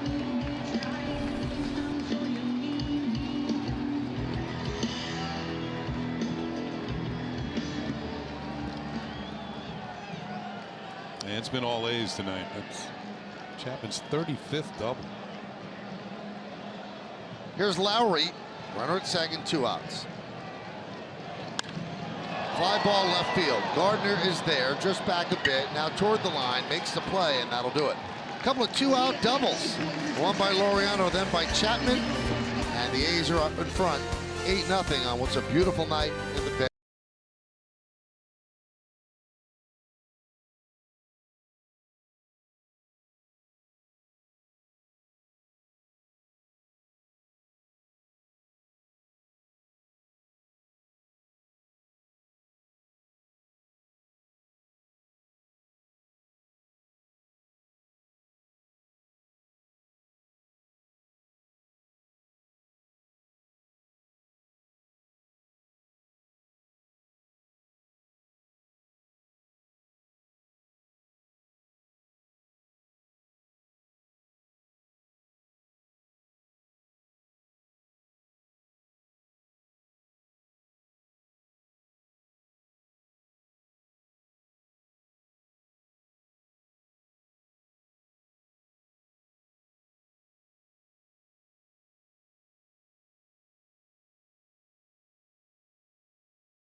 For an in-depth analysis of the Yankees' September stretch run to the playoffs.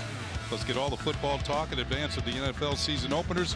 Catch TMKS on Yes every weekday starting at 3. Well, we go to the 7th inning. Aaron Hicks will lead off against Mike Fiers.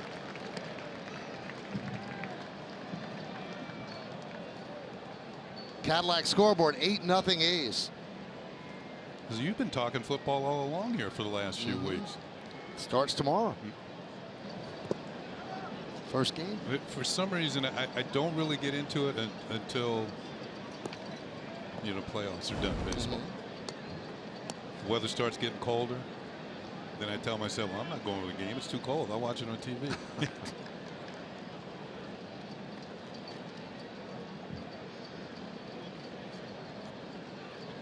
1-1. 2-1 on Hicks. Hicks has walked and singled. You talked about his on-base percentage, and they're kind of giving him the same shift again. Now he ran a single to left field his last time up. Now he's ahead on the count here. You might think about pulling the ball here. Now usually what they do until they get 2 strikes, the third baseman will be in on the grass, and then they'll back up with 2 strikes. But they're daring. All right, you down 8-0. You want to bunt? Go ahead, bunt.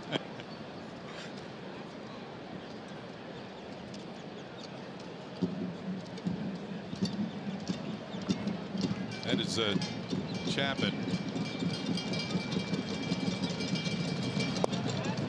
3-2. So there's a lot of real estate over there on the left side.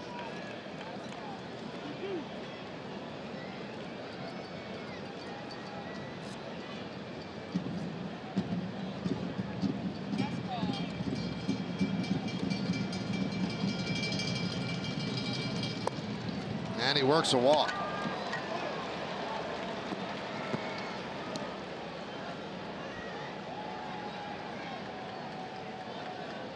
Fiers' pitch count's in pretty good shape, 92, when you consider he threw 28 pitches in the first inning. But he's been very effective and throwing strikes, so he's a pitcher. There are a lot of pitchers that don't handle working with a lead that well. David Wells was one of the best. Just keep pumping strikes. And that's what Fiers is doing. Yeah, he's had 4 1-2-3 innings after that first inning that he struggled.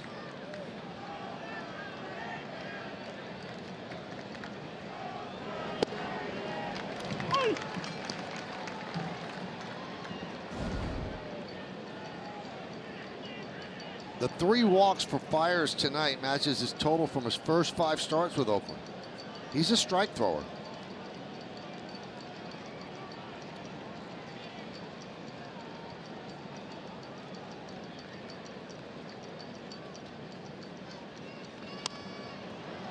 Sanchez fouls it away.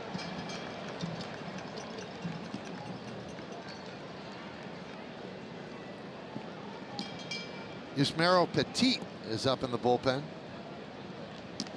for the A's. Talking to Dallas Braden, who is one of the television broadcasters for the A's. It's the perfect game for the A's as well in 2010. And he said if the wild card is between the Yankees and the A's, and it looks like it is, there's Dallas. And he thinks it's going to be either Fiers or Edwin Jackson starting that game. A couple of veterans that they picked up during the course of the season.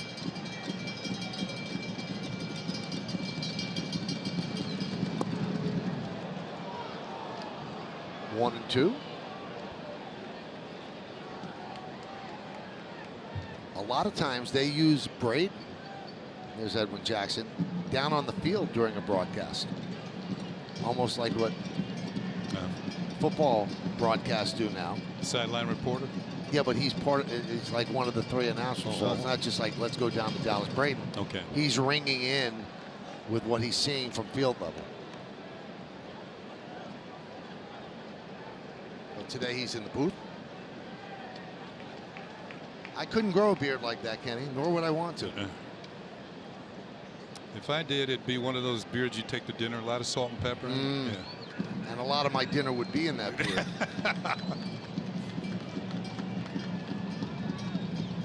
It's got to take a while, then. You would think, right? Still 2-2.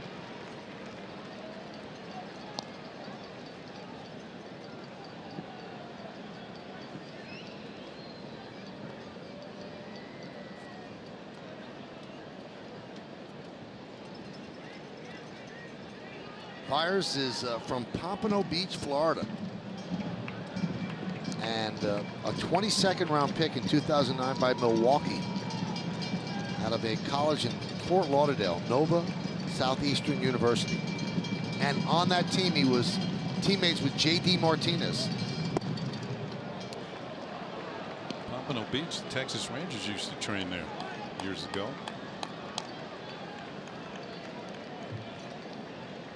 Here's an interesting note, Kenny. Fiers led the world champion Astros in innings pitched last year, 153 1/3 innings pitched. But he was not on the postseason roster for any round. But he was in the dugout for every game. High fly ball, deep left. There it goes. See ya. A long home run for Sanchez. A 2-run shot. And the Yankees are on the board. It's 8-2 A's.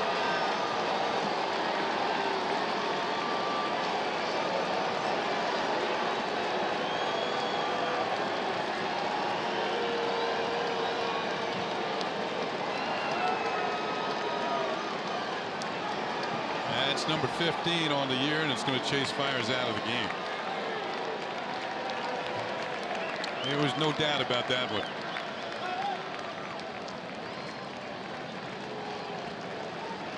Well, Bob Melvin is going to take the ball from Fiers. The last pitch he throws was annihilated by Gary Sanchez. His 15th home run of the year. RBIs 44 and 45. We'll be back.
2-0 in the Mariners. Coverage will begin at 9:30 with the Chevy Yankees pregame, and Kenny and I are back with the call from Safeco, along with Meredith Marakovich, right here on Yes and streaming on Fox Sports Go.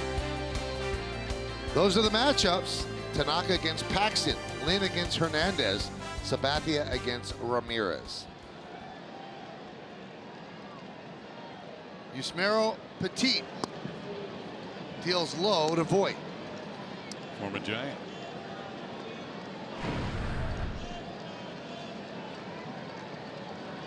'65th game for Petit.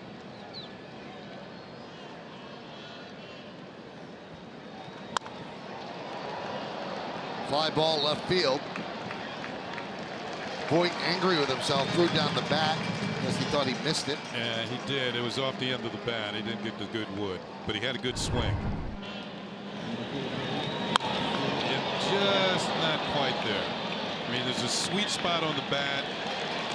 It's about 3 inches wide. You hit it a little further down on the bat or in on the hands, the ball's not going to jump. Those are the numbers on Fiers. 99 pitches. And a strike to Neil Walker. Walker is 0 for 2. Ground ball to first, a ground ball to short. But the ground ball to short was really a ground ball to short right field because that's where the shortstop Semien is playing.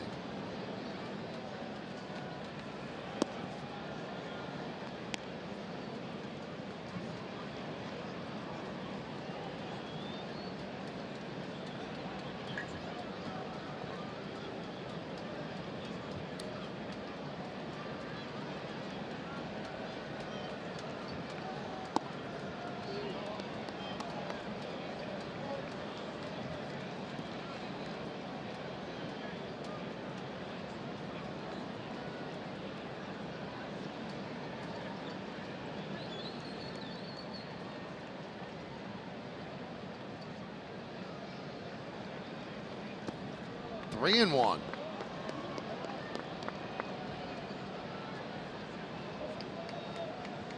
Now, Petit was originally signed by the Mets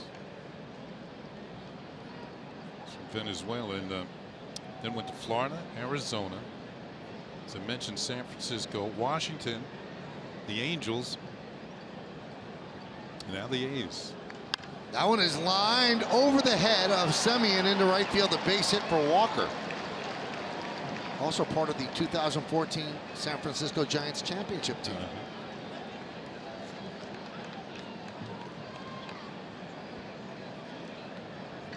Now batting, number 29, Medini Echeverria. So Walker got that one over the shift.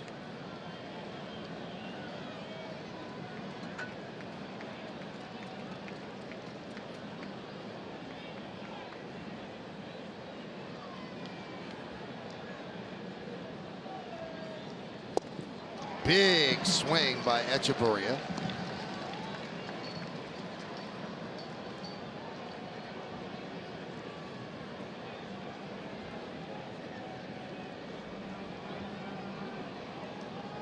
What do they say? 1 swing to get loose and 2 to produce. He's loose. Yeah, he's loose now.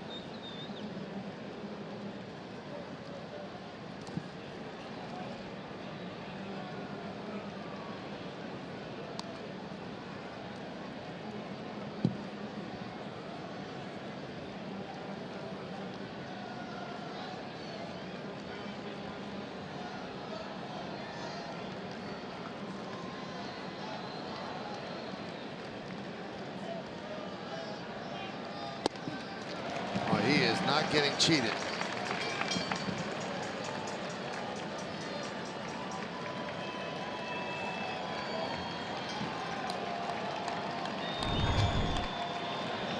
He likes the high fastball. That's what he hit out yesterday. Oh my goodness, it was. He did well, and it was well up in the zone near the letters. 2-2, so he's gone high fastball, swing and a miss, pitch low and in the dirt. High fastball, swing and a miss, pitch low and in the dirt. Let's see if he goes high fastball again, and if Echeverria has it timed.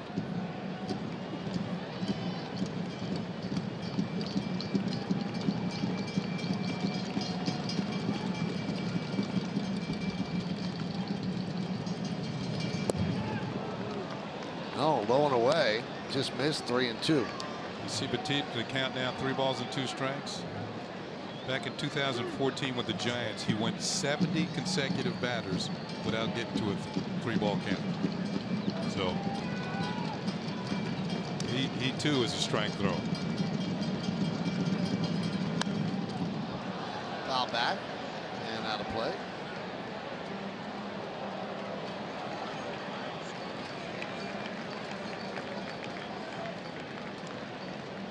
Echeverria struck out and fouled out to Piscotty in right, so he's 0 for 2. Getting to start at shortstop tonight, batting 8th in the lineup. Yankees trail 8-2.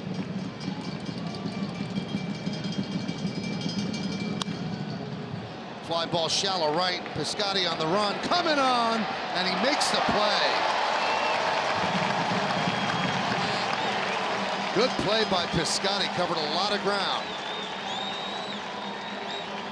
Well, between those two in right and center, Laureano and Piscotty, they do cover a lot of ground. You can see he's motoring. Slides underneath it, makes the catch, and Walker has to return to first.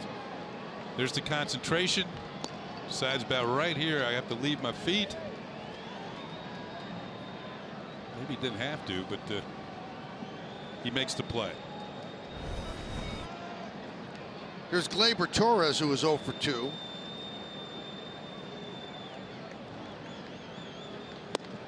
Chases a pitch up and out of the zone, 0-1.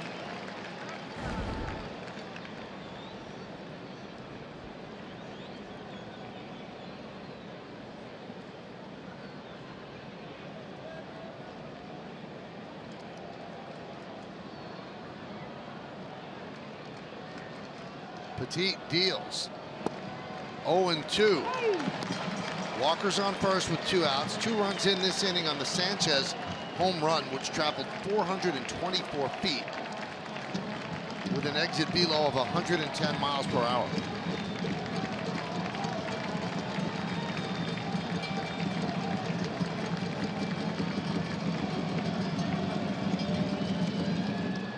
In the dirt.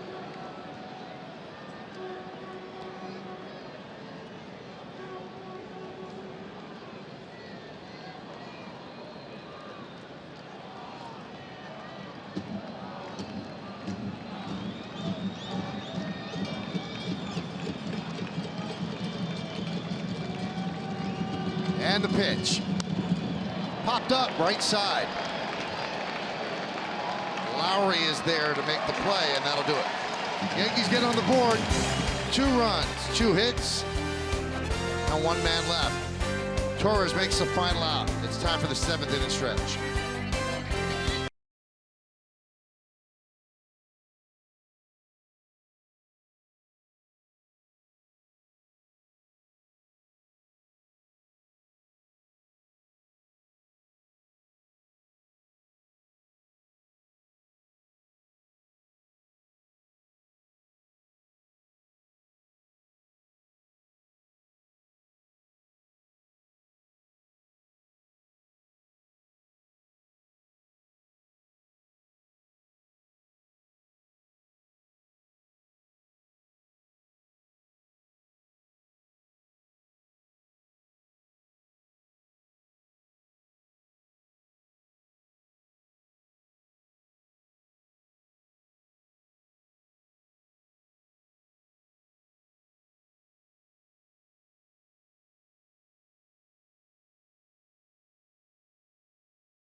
Hear them on the postgame. Time for the game summary brought to you by your local Nissan dealer. 8-10-0, leading 2-4-0. Severino was shortest outing of the year. Fiers went 6 and pitched into the 7th. 2 wild pitches, 2 pass balls in the first inning for Sanchez. And Chapman and Piscotty each with 2 RBIs apiece.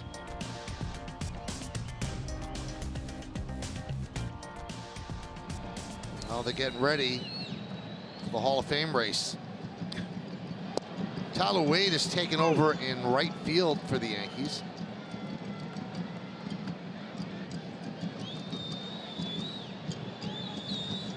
So McCutchen gets the rest of the night off. Sessa in for his 3rd inning of work.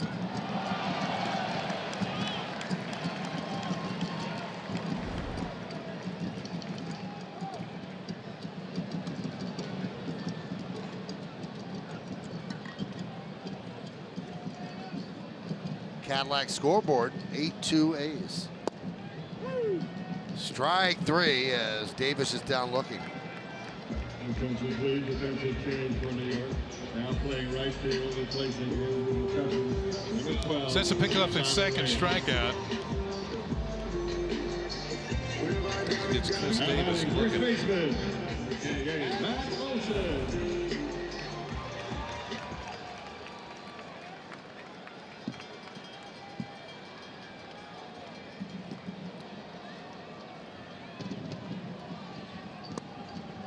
Pitch to Olson is inside.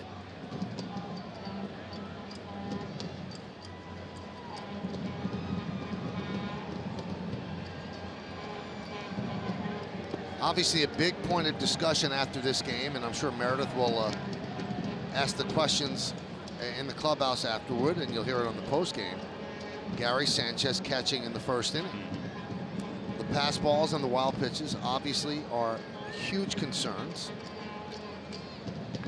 but there are other metrics where he grades out very high. His throwing, for what you think it's worth, for what anybody thinks it's worth, he happens to be very good at framing. But obviously catching the ball is a large part of being a catcher. So Kenny, we both know the guy. It's not for lack of trying. I just think it's the technique is wrong. You know, that's why, you know, the catcher handles the ball so often that they can't consistently give him errors. That's why the term pass ball came into being.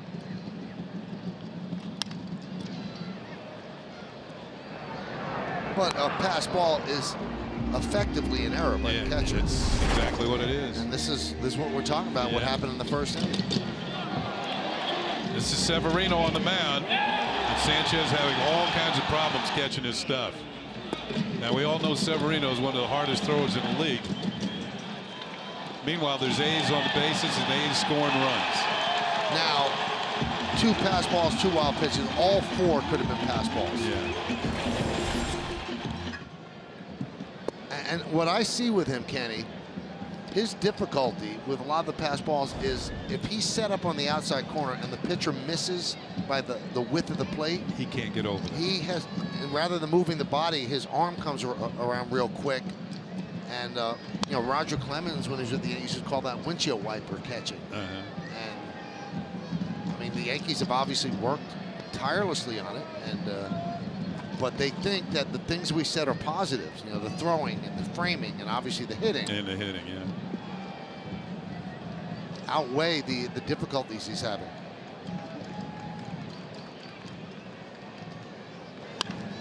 Fly ball right field. Tyler Wade gets his first chance, puts it away. And the A's are down 1-2-3 as we go to the 8th inning here in Oakland.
so far. On Monday, he met with over 90 students from the Bay Area here at the ballpark as part of the I Can Help movement, an effort to delete negativity on social media while empowering students and teachers as well as young teens. It also aims to give them a system and a plan to help stop negativity when they see it and produce a positive outcome instead. As Aaron Judge put it, there is no guide when it comes to social media, but you can be a positive warrior and an outstanding digital citizen. Michael, if you want to know more about the I Can Help organization, you can go to icanhelpdeletenegativity.org. Social media can be a great thing, but as we know, it can sometimes be a cruel thing as well. It's a great cause that Aaron has taken up, and his mom is involved as well. Hyundai scoreboard 8-2, A's lead.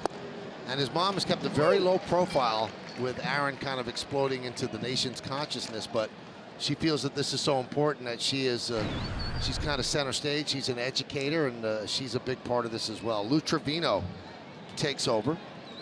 61st appearance.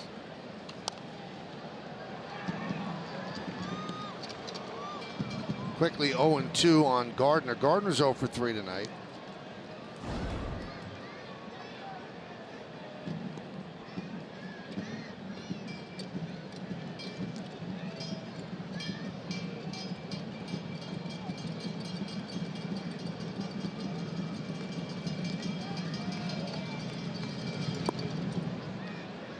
One and two.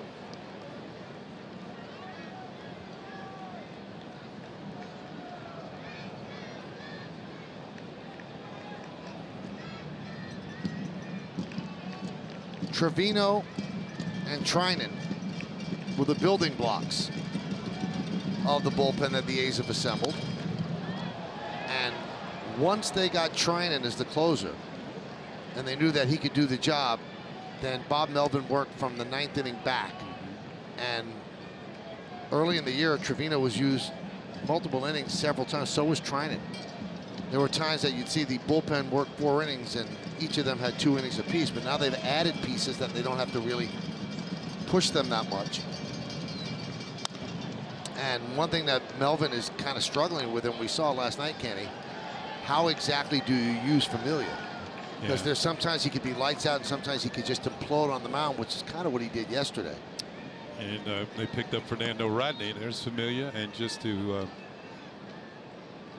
on the left of him, as we look that way, it's Fernando Rodney, who gave up a home run last night to Luke Boyd. 2 closers now setting up here in Oakland.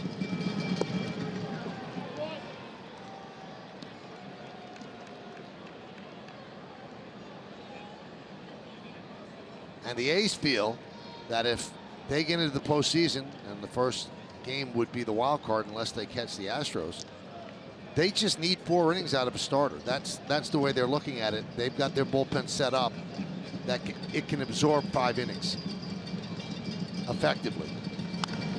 Ground ball to Semien. 1 away. You know what, when you think, a couple of things. Pitching staffs are now kind of built from the back to the front as opposed to the front to the back. It used to be, because now the bullpens are taking up much more, many more of the innings in games. So you do need multiple arms out there where you're not burning 2 guys out. And certainly the postseason teams have strong bullpens. Stanton takes a pitch outside from Trevino. Now the only team that I think doesn't fall in that category is Houston. Houston has good starting pitchers, and where their bullpen is not as much of a factor as some of the other better teams around baseball. And the bullpen was a negative in the postseason last year, where what happened was that the starters were used out of the bullpen and worked effectively. Yeah. Morton and McCullers Jr. And they did a great job. A.J. Hinch shifted things around, and it ended up with a world title. A.J. Hinch, their manager. 8-10-0 A's, 2-4-0 Yanks. Breaking ball. There's a strike, 1-2.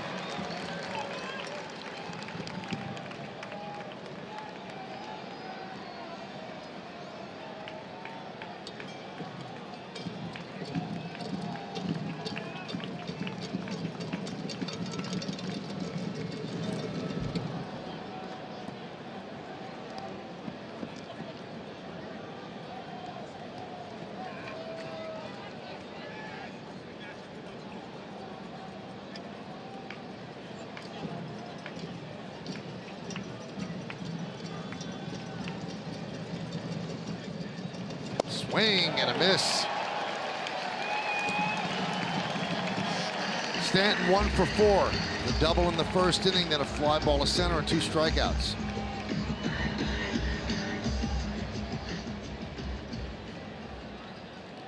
Number 12, Tyler Wade.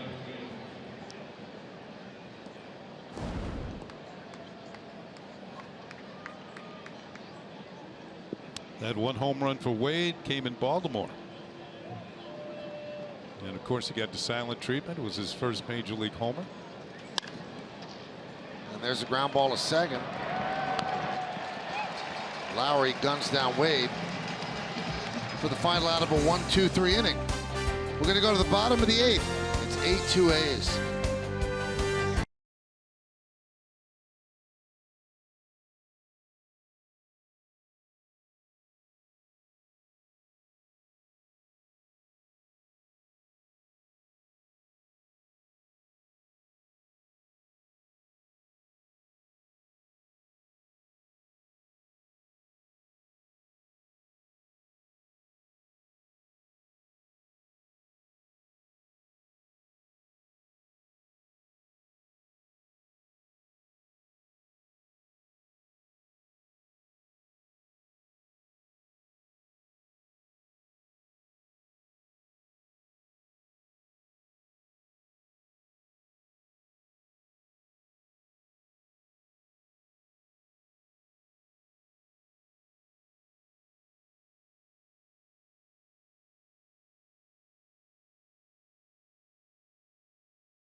Jack Curry are back in the studio to bring you highlights and analysis from tonight's series finale, and Meredith Morakovitz gets the clubhouse reaction. Plus a look ahead to the weekend series with Seattle. It's only on Yes. New pitcher for the Yankees, the rookie Stephen Tarpley. Great numbers in the minors. Made his major league debut at the stadium, and it did not go that well as he allowed 3 runs. That's a base hit off the bat of Semien to start off the bottom of the 8th.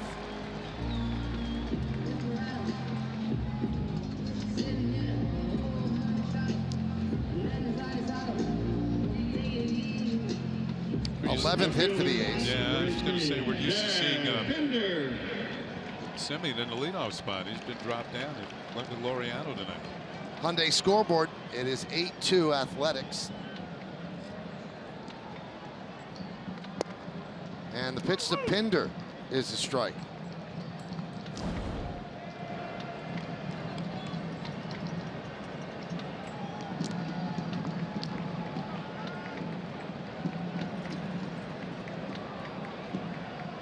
Swing and a miss. Pinder 1 for 3 tonight. A's trying to take this series 2-1. Tommy Kahnle up for the Yanks. A's won the first game. Yankees won last night 5-1. A's leading tonight. Grounded to third. Kicks foul where it's grabbed by Walker.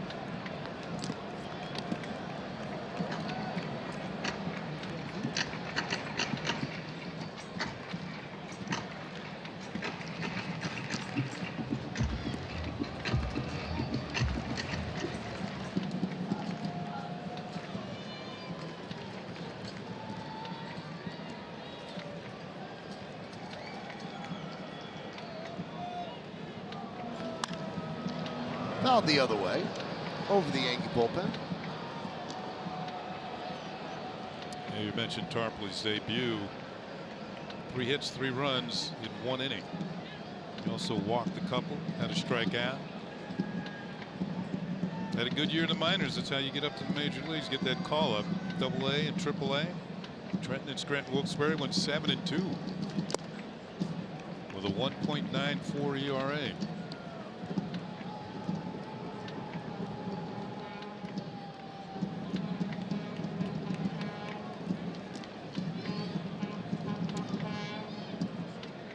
Came over from Pittsburgh when the Yankees sent Ivan Nova that way.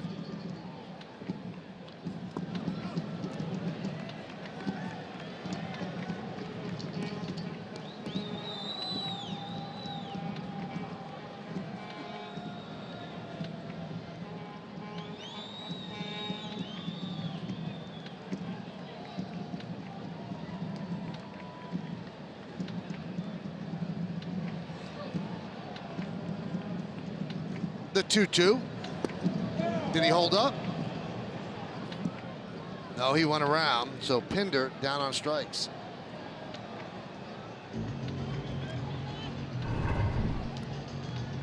Let's see how far he did go. Yeah, he did. Whip action at the end. He tried to sell it that he hadn't gone around, but the home plate umpire, Dan Bellino, was going to call that one himself. That's about the same as the check swing in the first inning. On Lowry. That turned the count around. He followed with a base hit. Yep. And everything unraveled after that.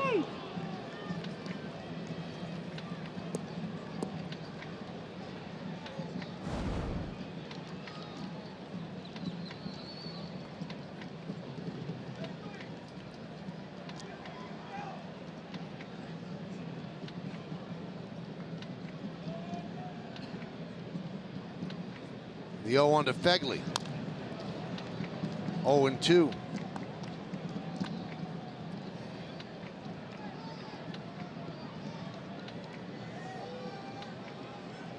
A chance for Stephen Tarpley to get some experience in a semi one-sided game.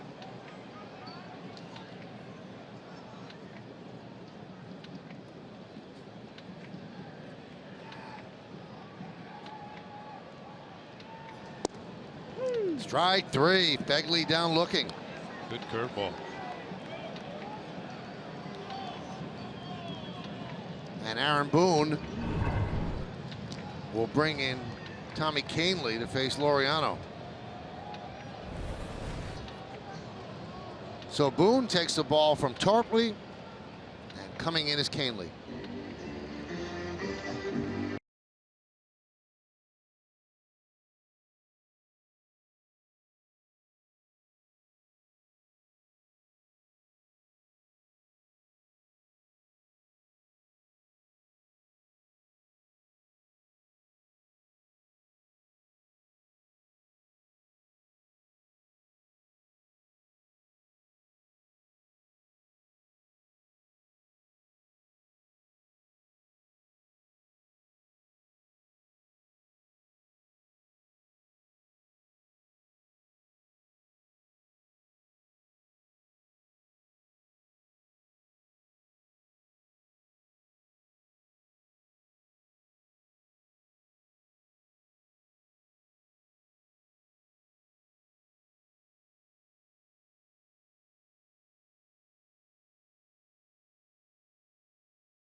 All the way back to the first inning when the third A's run is going to score on this double by Matt Olson. Almost got it over the wall for a home run. It's going to be a 2-base hit.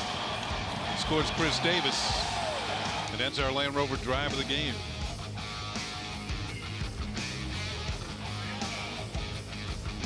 Well, the Yankees now bring in Tommy Kahnle, their 5th pitcher of the night. Severino started, then Holder, Sessa, Tarpley, now Kahnle with a runner on and 2 outs. This will be Kahnle's 18th game. He is shuttled between the Bronx and Scranton Wilkes-Barre.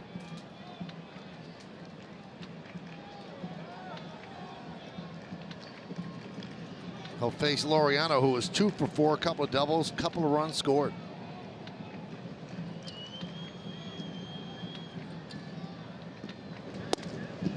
And a strike.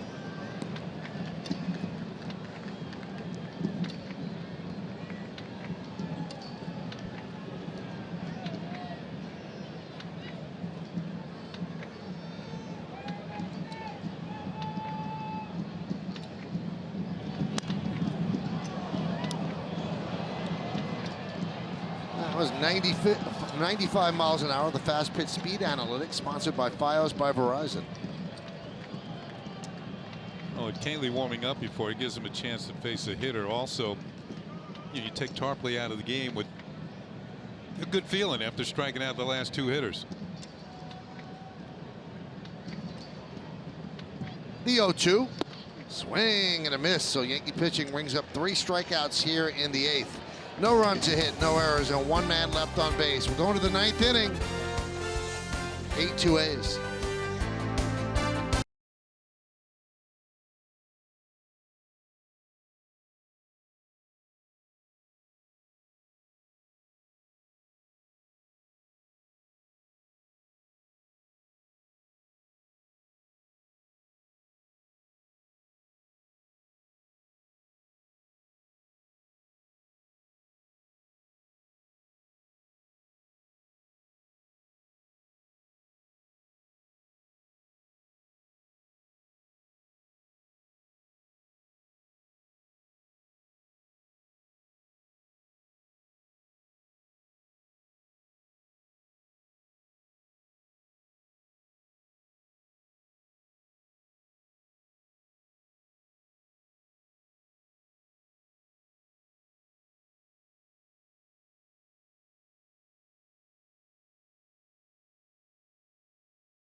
Oakland leads the Yankees 8-11-0, leading 2-4-0. Yankees last chance saloon here in the 9th, and they'll have to do it against Cody Guerin, the 4th pitcher used by Bob Melvin.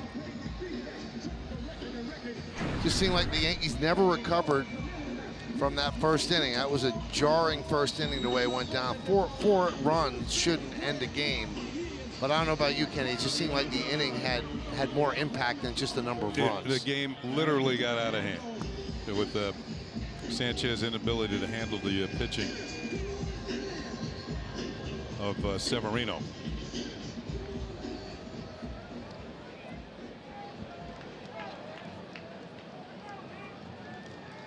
So it's going to be Hicks, Sanchez, and Voit here in the 9th as the Yankees have 6 runs to make up.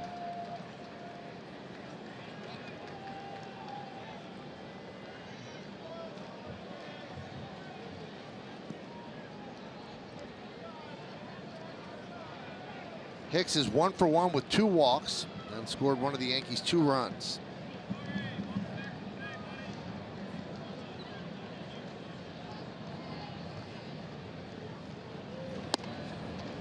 Boy, Guerin kind of lulls you to sleep.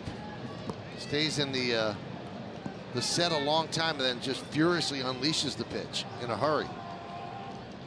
We saw Hicks try and lay down a bunt the other day, and Chapman near the shortstop position, but he starts to come in a little bit as the pitch is being delivered.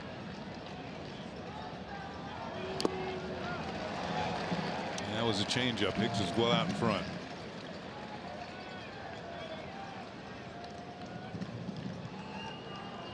Hicks has been on base 3 times tonight, single and 2 walks. Would you say his on base percentage is over 40% of the last 37 games? 417 coming into tonight. Pretty darn good.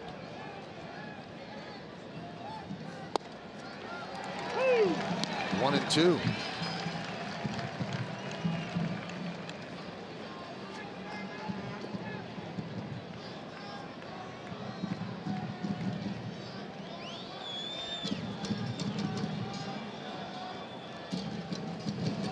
Seems to stare off into the upper deck on the third base side. Are they giving the signs from up there? I don't know.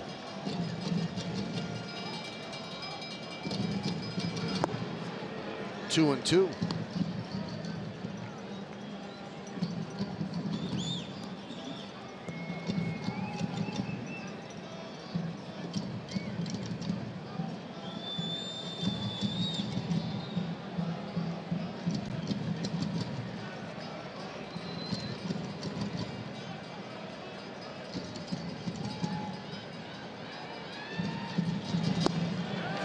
Did he go? Yes, he did. Hicks down on strikes.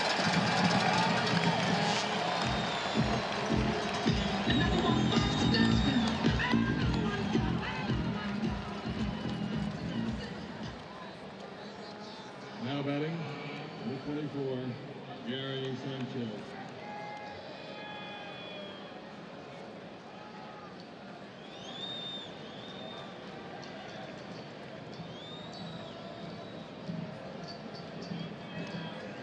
Wow. Abstract algebra. Yeah. It looks like Guerin is doing that in his head. Algebra was always abstract for me.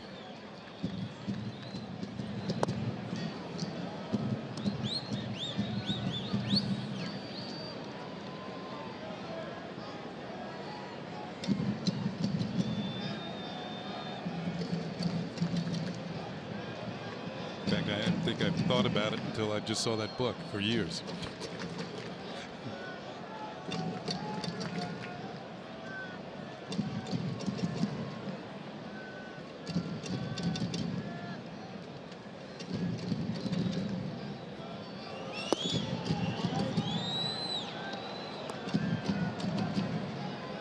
Sanchez responsible for the Yankees scoring a home run in the 7th.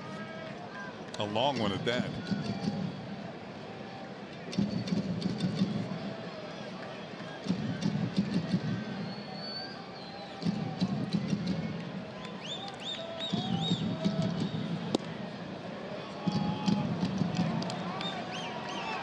So 3-0 on Sanchez.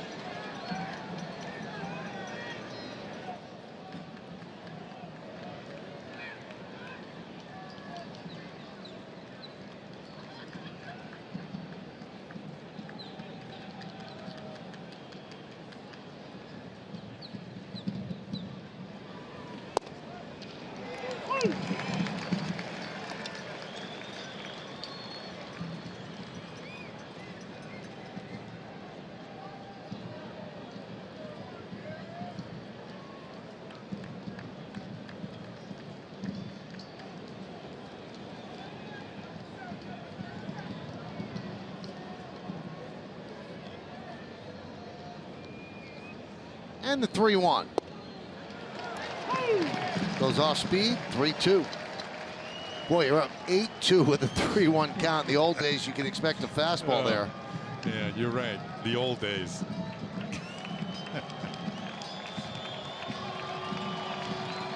Now you create that doubt in Sanchez's mind. Is he going to hook me again?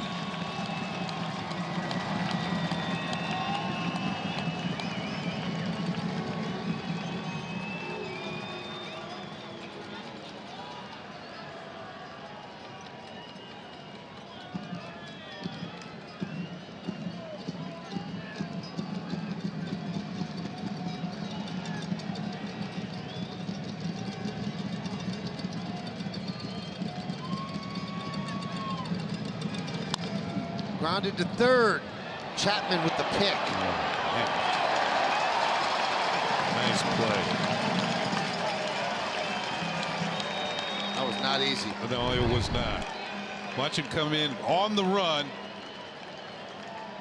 and snap up that short hop. Tough short hop, like picking an apple off a tree. Just made it look easy.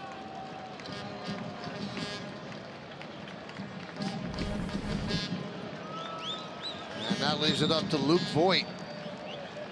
Yankees down to their final out.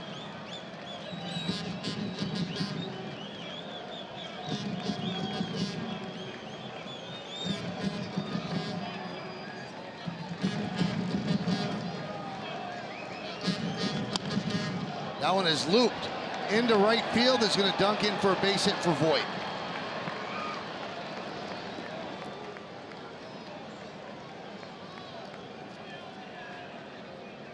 And that'll bring up Neil Walker. Nobody likes to make that last out. Number 14, Neil Walker.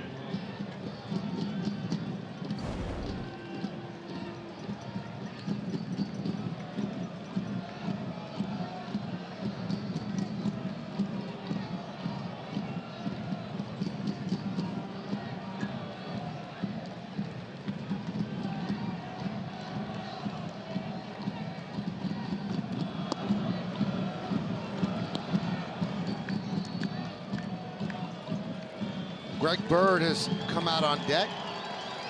If Walker reaches, he will pinch hit for Echeverria. 1-0 on Walker. Walker's 1 for 3.